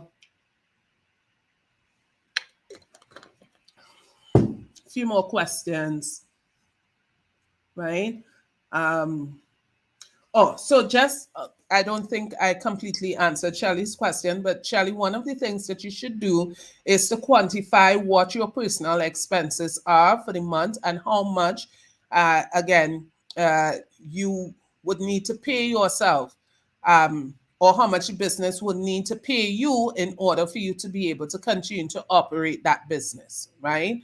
So you know that you have to go to the grocery, and please don't give me the typical business person response, which is, I can't afford to pay myself a salary, the business not making enough money. That is just a farce. It's not a realistic thought at all, because if you're going home and you have no groceries in your cupboard, it's the money from the business that you're going to take to stop by the grocery and get some food. If you need gas in your vehicle and the only money that you have is the money from the business, that's exactly what you're going to use. So to say that the business is not paying you a salary is actually a big fib. Yeah, because each time that you take out money from the business for personal purposes, that's part of your salary, right? Because that's what people would do with their salary. If you pay your employees, they will take out money from the money that you paid them to pay the gas and get the groceries and stuff. So if you are doing all those things from your business money, you are still paying yourself a salary. I'm saying that to say to you that you need to probably do it in a more structured way to give the business the best possible chance for success, and keeping it healthy. So, next question from Ray: should your business account be a checking account? Um, so, again, for most businesses, it is practical to have a checking account, but it's not mandatory or necessary. And now the relevance of having a checking account um, has been significantly reduced because most people are doing transactions online. So people will do an online bank transfer, that kind of stuff, so that they don't need or to write a check each time. But a checking account again is for good accountability, right? It's much easier for you to track the expenses, and that's why it was previously recommended for businesses to use a checking account as opposed to you just writing cash and taking money out and spending the money without a paper trail, right? So, good. All right. Thank you, Shelly Ann. I'm surprised I have no more questions there. Wow, y'all are going easy on me today. And I was panicking. Yeah. Good. But feel free, keep giving your comments. Any feedback would be greatly appreciated. You can share it. Of course, this is just a tip of the iceberg. If you think that you've gotten a lot of information today, just remember this is just a bit of an introduction. So there's a lot more information for you to cover as it relates to your business. And of course, I would share with you guys a little bit more information because we do offer a comprehensive business incubation program for persons who want to start off a business or who have started off a business struggling a little bit as they go along. Our business incubation program is called Permutation. And that's where we break down boundaries, we develop new concepts, and really advance your business success. That's what permutation is all about, right? So I'm going to give you a little bit more information as we go along because we have another cycle that is going to start in the next 2 weeks at the beginning of the month of October. And you can, of course, join the program and get a lot more comprehensive information on all of the aspects of the business. So doing your cash flows, managing your cash flows, your accounting, your taxation, all of those different things, your marketing, knowing how to promote your business well. And it's not just about social media, because I know in today's world, everybody think that marketing is social media. So good part, but that's not it in its entirety. All your legal and regulatory requirements, all of these things are covered in the business permutation program. If I had a question. All right. Oh, gosh, right. So questions. Which commercial bank would you recommend for opening your business account? Guys, to be quite honest, it's a case of the chicken and the egg, 6 of one and half a dozen of the other. What I would say to you guys, though, is that I think, well, yeah, it's an absolute toss up. What you can do is look at the fee structure, because there are some of the entities that are a little bit more expensive in terms of the fees, but they also provide a little bit more in terms of service, right? So it's really which one is most convenient to you. But they all somewhat, in terms of businesses, offer the same stuff. Afia asked, if I registered a sole trader business some years ago and did not do any business due to personal employment, can I re-register as a company and change the name? No. Okay. So two things there, Afia. You can incorporate using the same name if you'd like to. That is a simple process to happen, that you take it from the sole trader, and it will be, if your business was a Afia Styling Shop, it will go to Afia Styling Shop Limited. That is an option that you have, that you can still do. But if you're going to change the name completely, then I would just suggest to you that you just incorporate a new business, and because you haven't been using that business, that you deregister it, because you will have implications from a taxation perspective, right? So once you have a business on the register, it means that you will be earning, or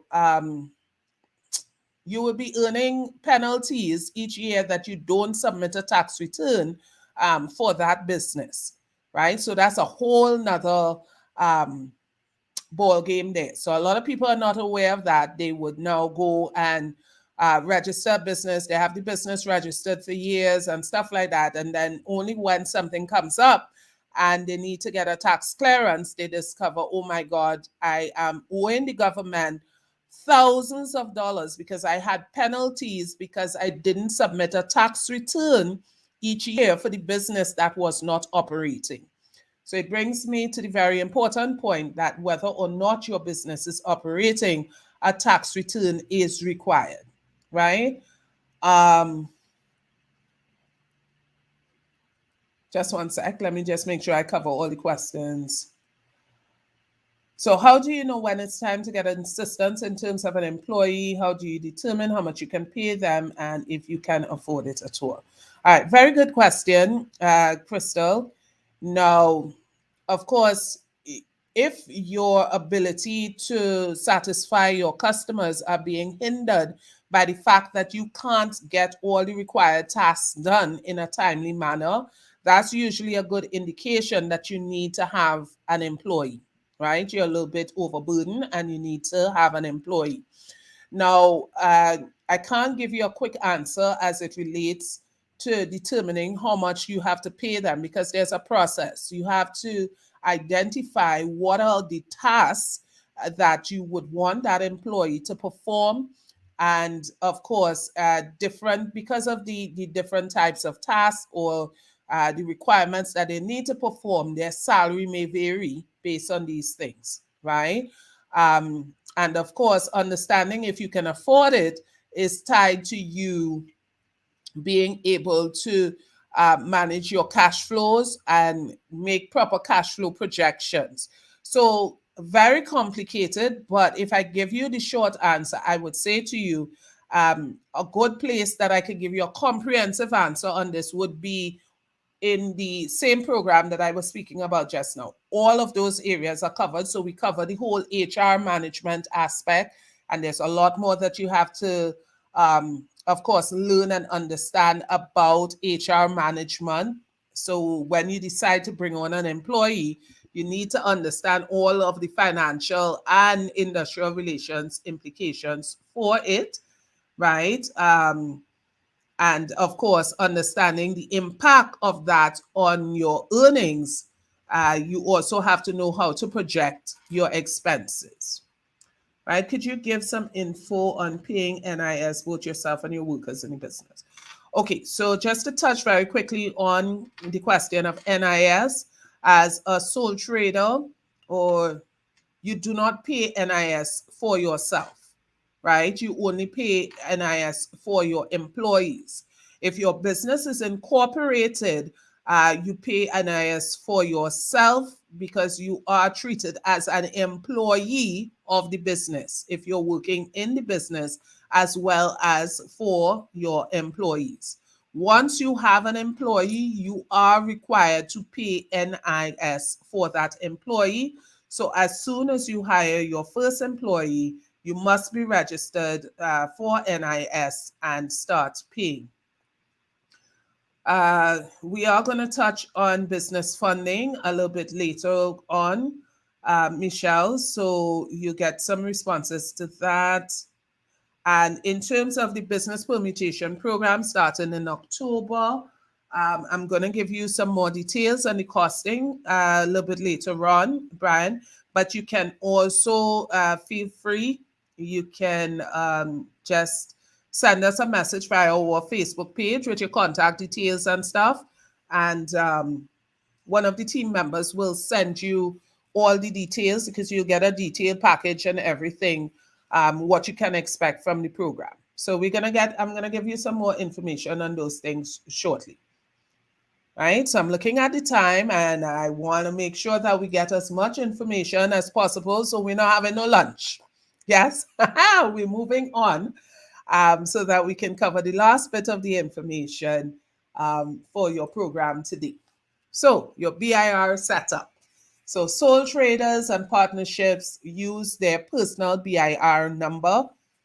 If, of course, you don't have a personal BIR number, once you've registered the business, you have to go and get your BIR number, right? So as a sole trader, like I said, because there's no legal separation, you and the business use the same BIR number. But of course, as an individual, it's different from someone who's working for a company. You have different forms to submit each year because you're a business owner, right? That's for taxes. So BIR is your Board of Inland Revenue until it's replaced with the Revenue Authority. And of course, once you earn income in Trinidad and Tobago, you are required by law to submit a tax return each year for your business and all the other sources of income that you may have. Right? Now, if you are incorporated, you must have a BIR number for the business because, like I said, it's a separate legal person. So you can't file for the business on your personal BIR number.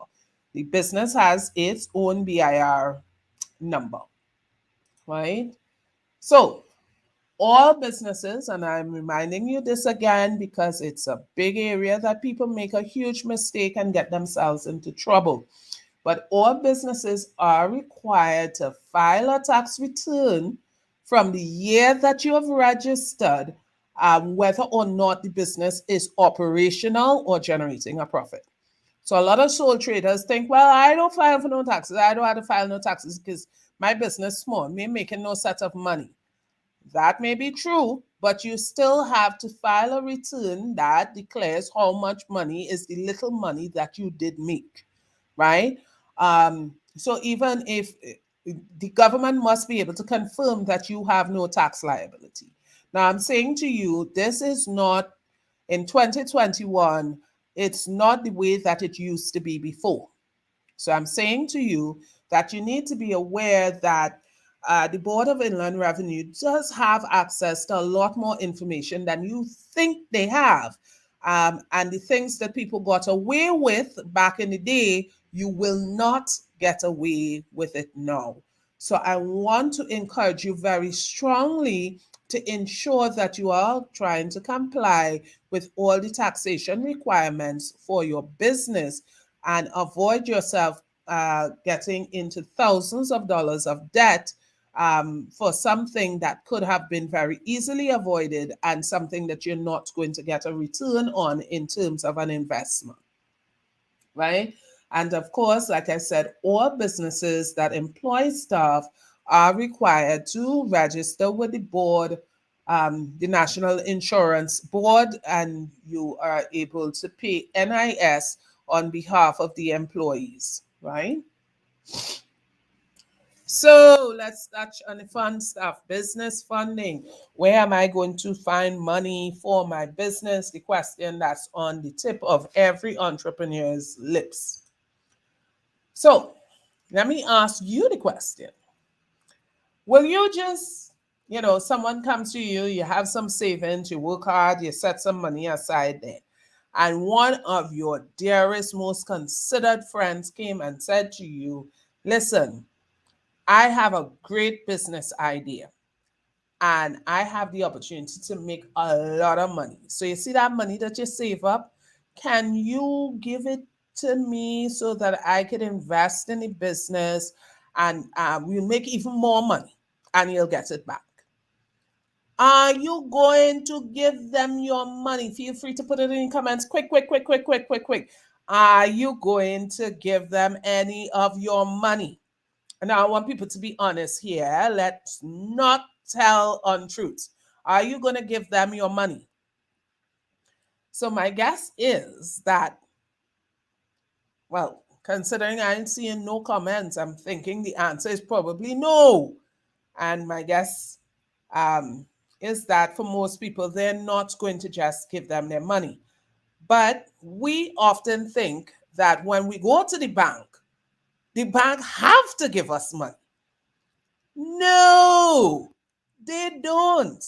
And that is the biggest mistake a lot of business people do, because just the same way you won't give your money to someone just because they said they have a good business idea and that idea can make money, it's much the same that the bank is not going to give you someone else's money because it's not even their money. They're not going to give you someone else's money just because you went in and say, I have a good business idea. So I want you to understand that little principle. You're not going to just give up your hard-earned money, and banks are not going to just simply give money because you think you could make money with it, right? So what are they looking for? What exactly are they looking for when you make a request to get a loan for your business? First of all, they're looking for credible business owners who are likely to be successful at executing the business plan.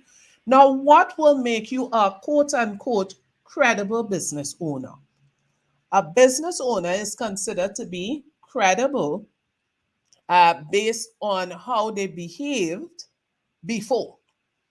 So if you have a bad track record, like many people do, in terms of handling your finances, and your credit may have been in some bad shape, they may not necessarily consider you as a credible business owner. And the reason for that is if you weren't very good at handling your personal finances, it doesn't give much confidence that you're going to be able to handle the business finances much better, right? So they want to look at your track record and see that you're demonstrating good financial ability. They want to see that you're actually capable of running a business, because of course we all know that running a business is not always easy,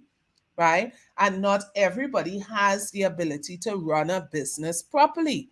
And running a business is all about discipline. So they are going to look at different factors that will indicate whether or not you have that good discipline as it relates to running a business.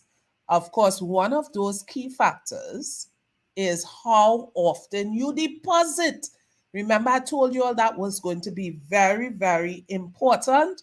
So I want you to ensure that you're building your credibility as it relates to that, making sure that you're depositing money for the business all the time so that they know that you're exercising good financial management skills, right? And they will also want to know that you can present a comprehensive business plan. If you go to the bank with the idea in your head without a proper business plan, you are going to get blank, blank, blank, blank, disapproved. It doesn't matter if it's your friend, they want to help you, it's a really good idea, they like the idea and everything. You need to have that backed by a comprehensive business plan. Otherwise, you are going to get declined. Just to give you a little bit of statistics that was shared by the banking industry as well, 91% of business loan applications are declined. 91? No, my bad, 89%. So only on average 11% of the loans applied for annually for purposes of businesses are approved. Why? Because people do not take the time to ensure that they have a comprehensive business plan. And if the bank are not able to see that you have a comprehensive business plan, they're not going to have any confidence in your ability to execute it because you didn't even think about it to begin with, right? So from the time you're thinking that you need to source funds for your business, you need to understand that that thought needs to come with a comprehensive business plan behind it. Otherwise, you're going to get blank. They're also going to look for proof of expertise to deliver your proposed business plan. So my expertise is in marketing and business consulting. And if I were to go to the bank now to tell them that I want to invest in some complicated chemical industry, they're not going to have a lot of confidence in me, even though I'm good with business, to run a company of that nature because I have no expertise whatsoever in that area. So you must be able to show that you have some level of expertise in the area that you want to get into, that area of business. Otherwise, it's not going to prove any kind of credibility for you at all.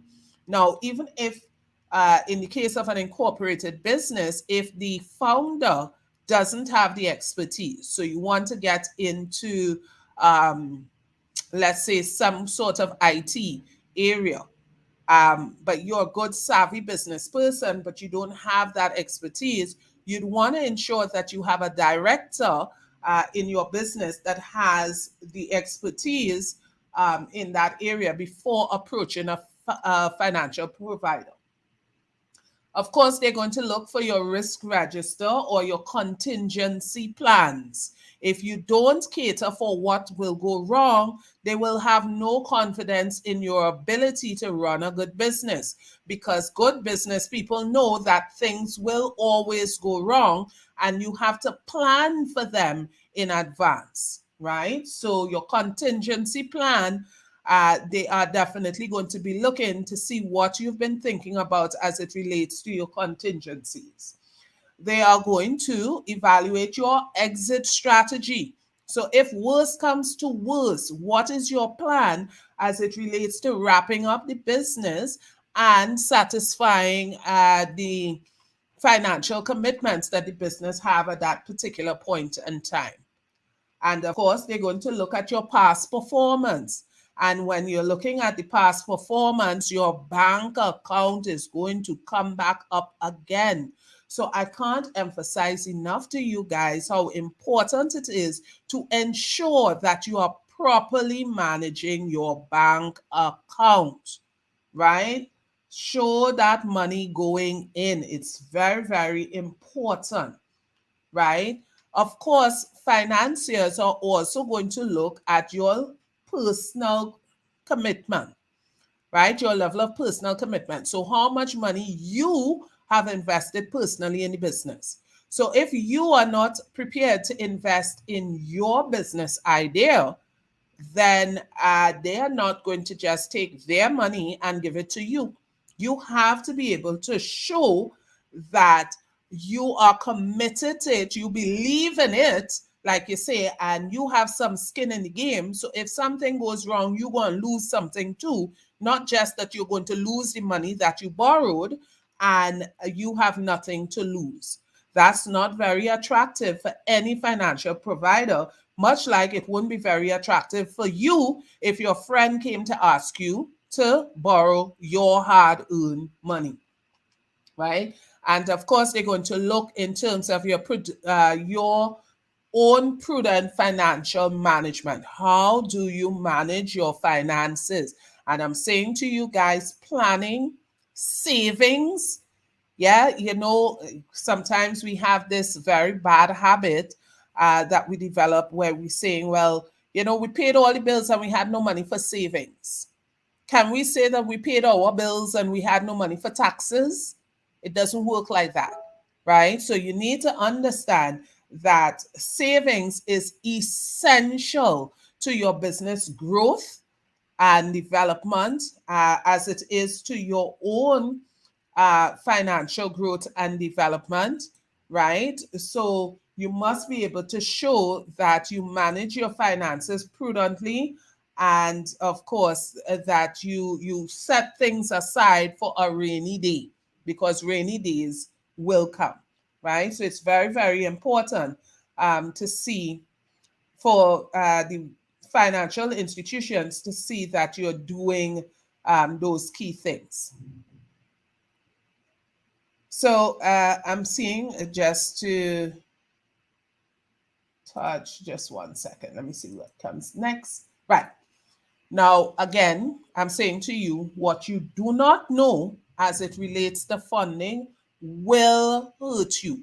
One of the things that you have to develop as an entrepreneur is your eye for details. You must make sure that you always get as much information as possible before you embark on any sort of exercise relating to your business, right? So, financial institutions will not invest more than 80% of the value of that business idea for your business, right? You have to put up at least 20% personally, right? So from time you're going in, you must be able to show them that you already make that 20% contribution, or you have money to cover that 20%. So you don't want 100% of the money from them. You have some of your own, and you just need for them to give you the difference, right? From the time you go cap in hand asking for all, you are going to get blanked, right? Of course, you also need to understand that the credibility of your management. If you're unable to manage your personal assets prudently, then how would you be able to manage the business finances? So the banks are going to look at the credibility or the personal credit rating of the key people in your business. And that's very important for you to know, because if you're incorporating a business, you don't want to bring on directors that have poor credit ratings. That is going to hurt your business tremendously. All right. And of course, people with little or no experience at running a business have a higher likelihood of failure, right? So ensure that you build a team that includes competent professionals that could support your business success. Now, of course, not everybody has the experience. You had to start without experience at some stage. So, what I suggest to people who may not have a lot of directors and stuff like that is that you can always ensure that you have like a consultant team that you can access information from, that's on retainer, that will support you when it comes to that particular need, right? So, in terms of where are some of the places that you can find money for your business, of course, you have personal funds. That's where you start. You start with your own funds, your savings and stuff. Um, for some people who are more fortunate than others, I fall in the unfortunate category, but you may have friends and families who are willing to invest in your business and invest in you. Of course, if you don't have that, you skip straight to the next one that says you go to the bank and you start looking in terms of debt financing or loans, right? Now, there are different government grants, and please don't ask me what are all the grants available. I can't give you that off the top of my head, but there are different grants for different areas. Of course, I know that agriculture is one of the areas where you get a lot of support grants from the government to get your business going. Of course, if you have a business that can earn foreign exchange so you can export stuff out of Trinidad and Tobago, that is definitely something that you would want to look at. That is encouraged, and you can access grants and a lot of support to help you to export your product outside of Trinidad and Tobago. And of course, now in the era of the internet, it is a great time for smaller businesses to be able to establish themselves by exporting products and also services outside of Trinidad and Tobago. So even for like Business Lifeline, we service customers outside of Trinidad and Tobago as well. So it's not just if you're selling a product, but you can also export services outside of Trinidad and Tobago, right? Of course, you have some companies that specialize in the provision of venture capital. We have a few of those companies here in Trinidad and Tobago where they will invest in your business. And it's very different from a loan because it doesn't require that you're going to be making a monthly payment. It's structured very differently. So it's something that as your business grows, you may look at. And of course, to those of you who have already incorporated, you can raise funding for your business through the sale of shares or the sale of debentures, which is a secured instrument as it relates to raising funds, right? So,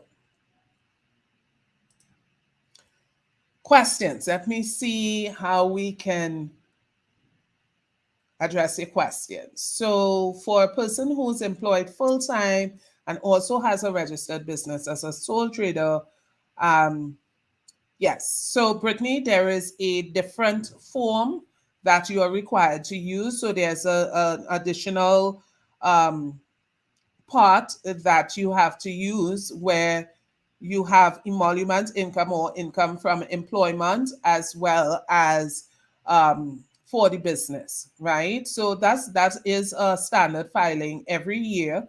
Once you have a registered business, you're able to do that, right?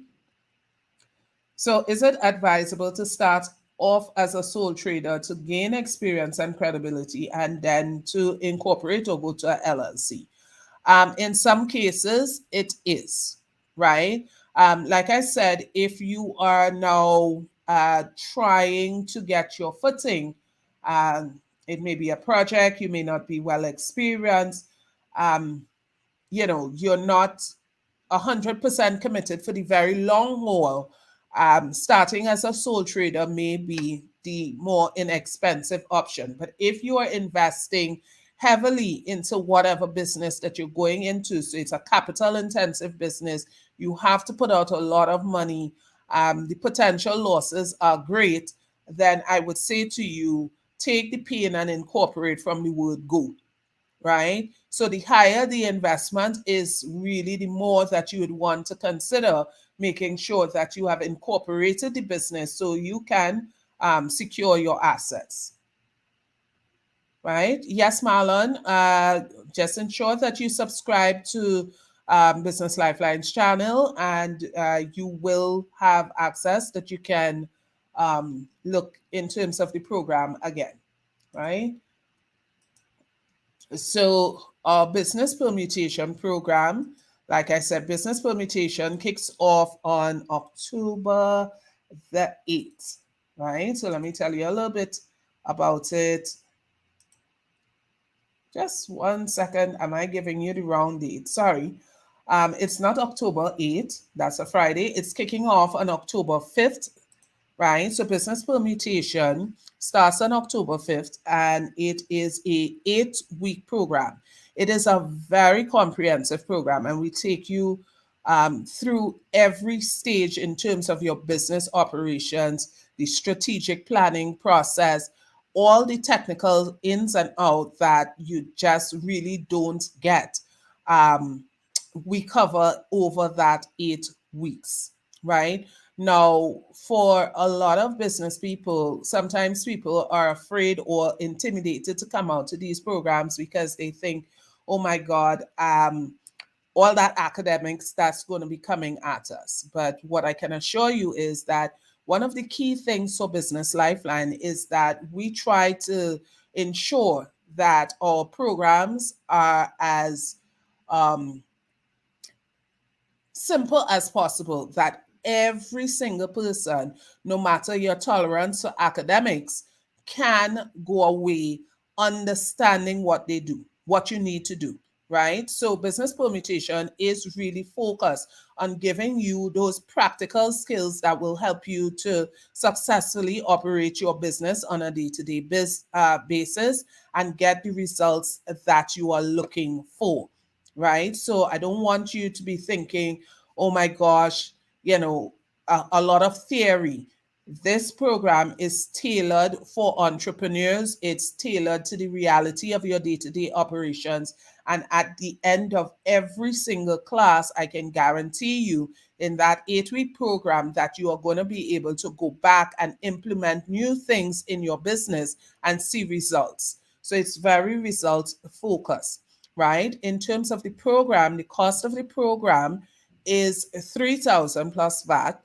And what we do is that we do offer a payment arrangement because we appreciate that not everybody is able to make your payment all at once. So we have some options as it relates to payment arrangements that you can get that will allow you to make payments for the program over the 8 weeks. But by the time you've completed the program, obviously your payments have to be completed as well, right?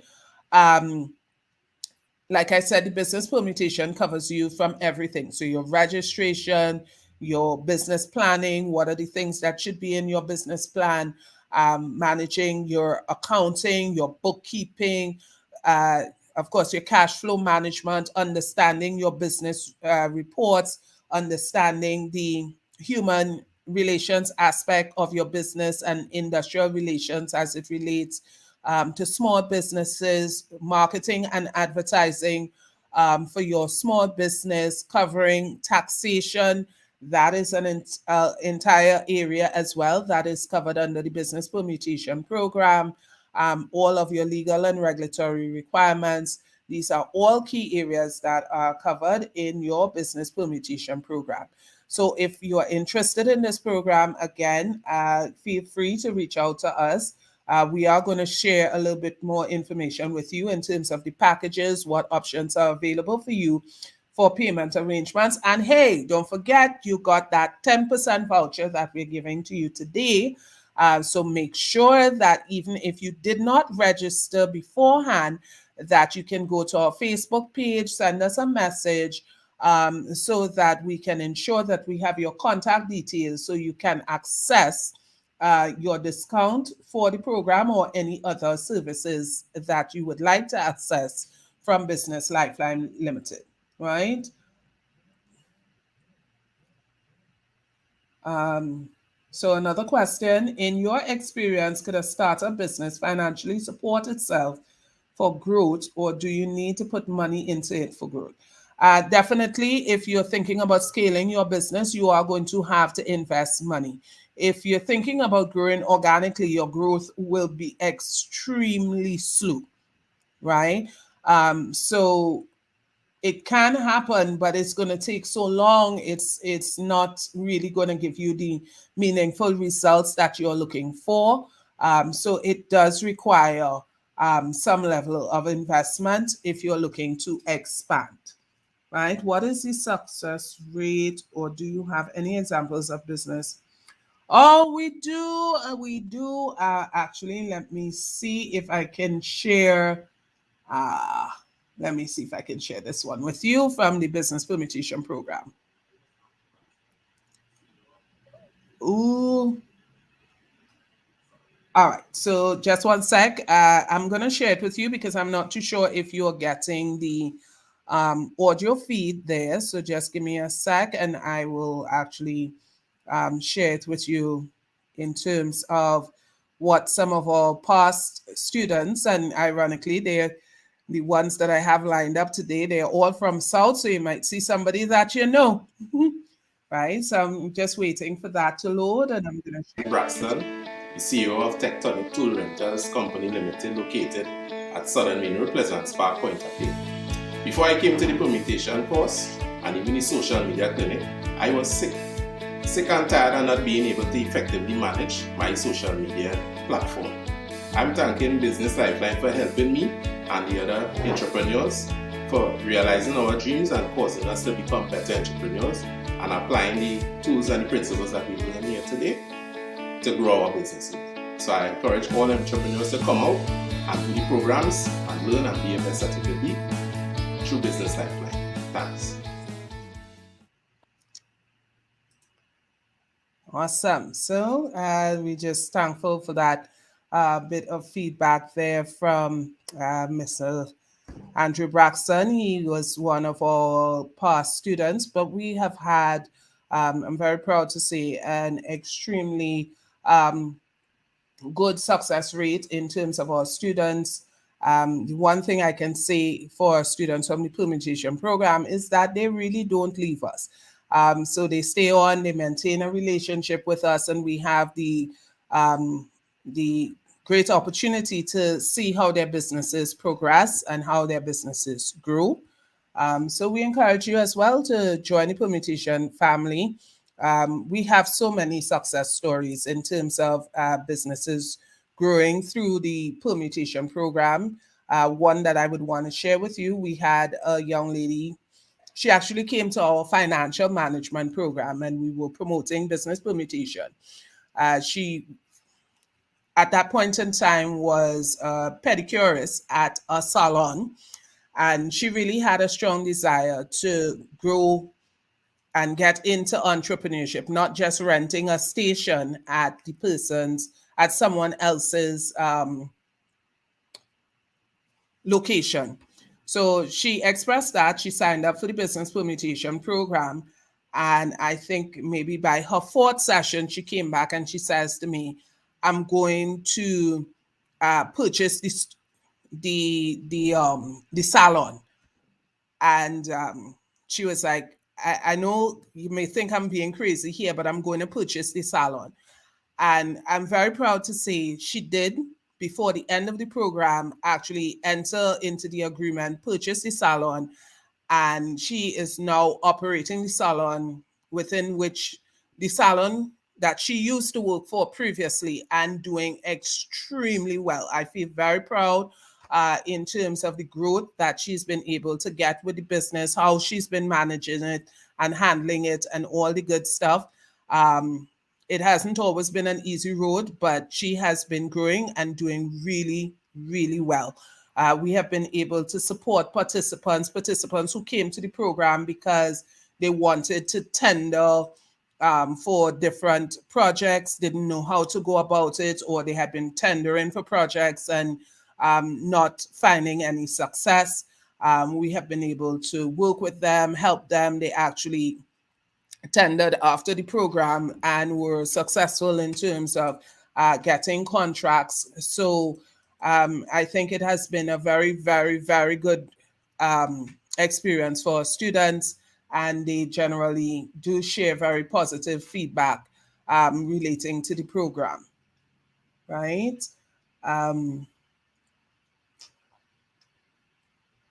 Okay, I see Crystal is asking about a previous question, but I'm not too sure exactly what previous question you're referring to. So if you can just provide a little bit more insight, that would be appreciated. Right now, like I said, we also do business registrations. Someone asked earlier as it related to the cost for registration. So in terms of sole trader registrations, it is $650 plus VAT if you want to register as a sole trader. But like I said, if it's a long-term solution that you're looking for, you know what is my position on it. So that is for both sole traders and partnerships. If you're incorporating, the cost is $1,500 plus VAT with us. So we prepare all your documents, get all the filing done for you. And then within a relatively short period of time, you have your certification and everything back, because of course now everything is being done online, right? I also want to take the opportunity to share with you guys about our coaching and mentorship program. It is a very vibrant program as well. So sometimes we just need someone to hold our hands. We need someone who can give us that support and that guidance tailored specifically to our business needs. So we've had a very good level of success in terms of our coaching and mentorship program as well. So it's something that you can look at. Of course, it's different from a classroom program because this is more specific as it relates to the immediate problems that you're having, and may not necessarily be as broad and cover as many areas as the training program.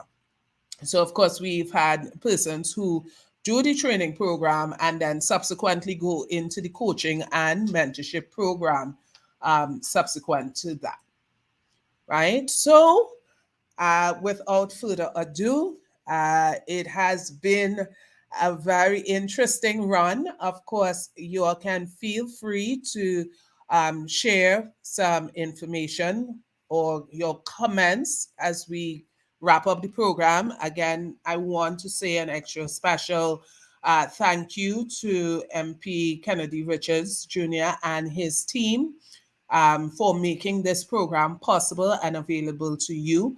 Of course, we also have another session on Thursday for existing business people where we're going to be looking at more of the business development aspects.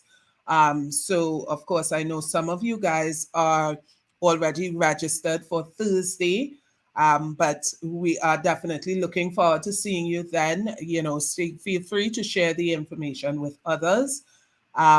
And give us your feedback. We definitely look forward to your feedback. You can reach out to Business Lifeline. We are available at 235. Our number is 235-4255. So I'm just going to put it in the chat for you guys. If you want to call or follow up, if you missed anything, our office line is 235-4255. Our WhatsApp is 329-4237. Of course, you can find us on Facebook, you can find us on Instagram, and I'd also share our email address in the comments so that if you want to reach out via email, you can also do so that you can get more information. We have a lovely team of people who would be happy to provide you with any of the answers, or if you need to reach out to me, they can also assist you in terms of setting up an appointment. I'm seeing someone, that's Crystal, you're interested in our mentorship program. So definitely we look forward to hearing from you via Facebook, and we get you set up and going there, right?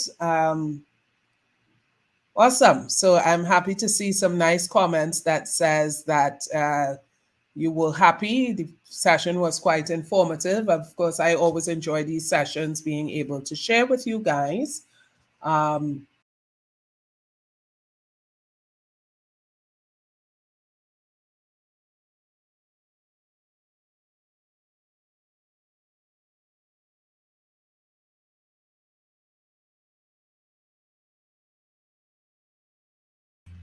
Guys, I'm so sorry. I have no idea what happened there. My apologies to you guys.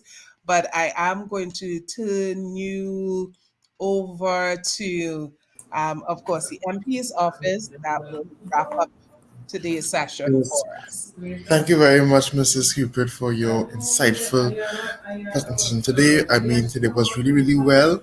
I believe that we got some good information and good advice going forward to start our business. This is all in an effort to really and truly give the information out there and to expand what we have in Point Fortin. We have talent, we have skill, we have resource, but we have to put those things in context. You have to put those things to work and really and truly bring home that entrepreneurship system in our community. One might ask why we don't bring Starbucks and Linda's Bakery and so on in Point Fortin. Well, I believe that let's carry our businesses to those communities. Let us create a system where we can carry these businesses to these communities throughout the country and even the region and the world. So this is the vision, and this is of course the new way to expand the economy. There's no longer 30 and 40-year jobs available, and we now have to create our own economy. So I want to thank you so much, Mrs. Hubert, for your insights, and of course, tap into that 10% discount that is being offered to you all here today. This is an investment into you. As an investment into you, and we believe that this is a good opportunity to start. So, of course, you can still register to get the information on Thursday from 1 o'clock, 1 p.m., 1 p.m. We'll be having the business booster. Stay tuned for the link for that, where you will be able to view on Thursday the business booster. This is where today was the foundation. On Thursday we're building the blocks and building the house. So I want to thank you again, Ms. Cupid, on behalf of the Member of Parliament, and of course wish everyone all the best for the rest of the day. And of course, take what you have to, just have it in a book and put it down there. Put it into action. Right? So I want to thank you so much again, and I will see all of us back on Tuesday. Right, awesome. It was definitely a pleasure being with you guys. Looking forward to seeing you guys on Thursday. And of course, feel free to reach out if you have any other questions that you may have missed. We're very responsive on all our social media platforms. So, any of the platforms, Facebook, Instagram, anyone, you can definitely reach out to us. And I can guarantee that you will get a very prompt response. Thank you very much, Mr. Sandy, and the MP's office, of course, Mr. Kennedy. And we look forward to seeing all you guys again next Thursday, or this Tuesday, sorry. So have a wonderful day from the Business Lifeline team. Yes. Bye, guys. Bye, everybody.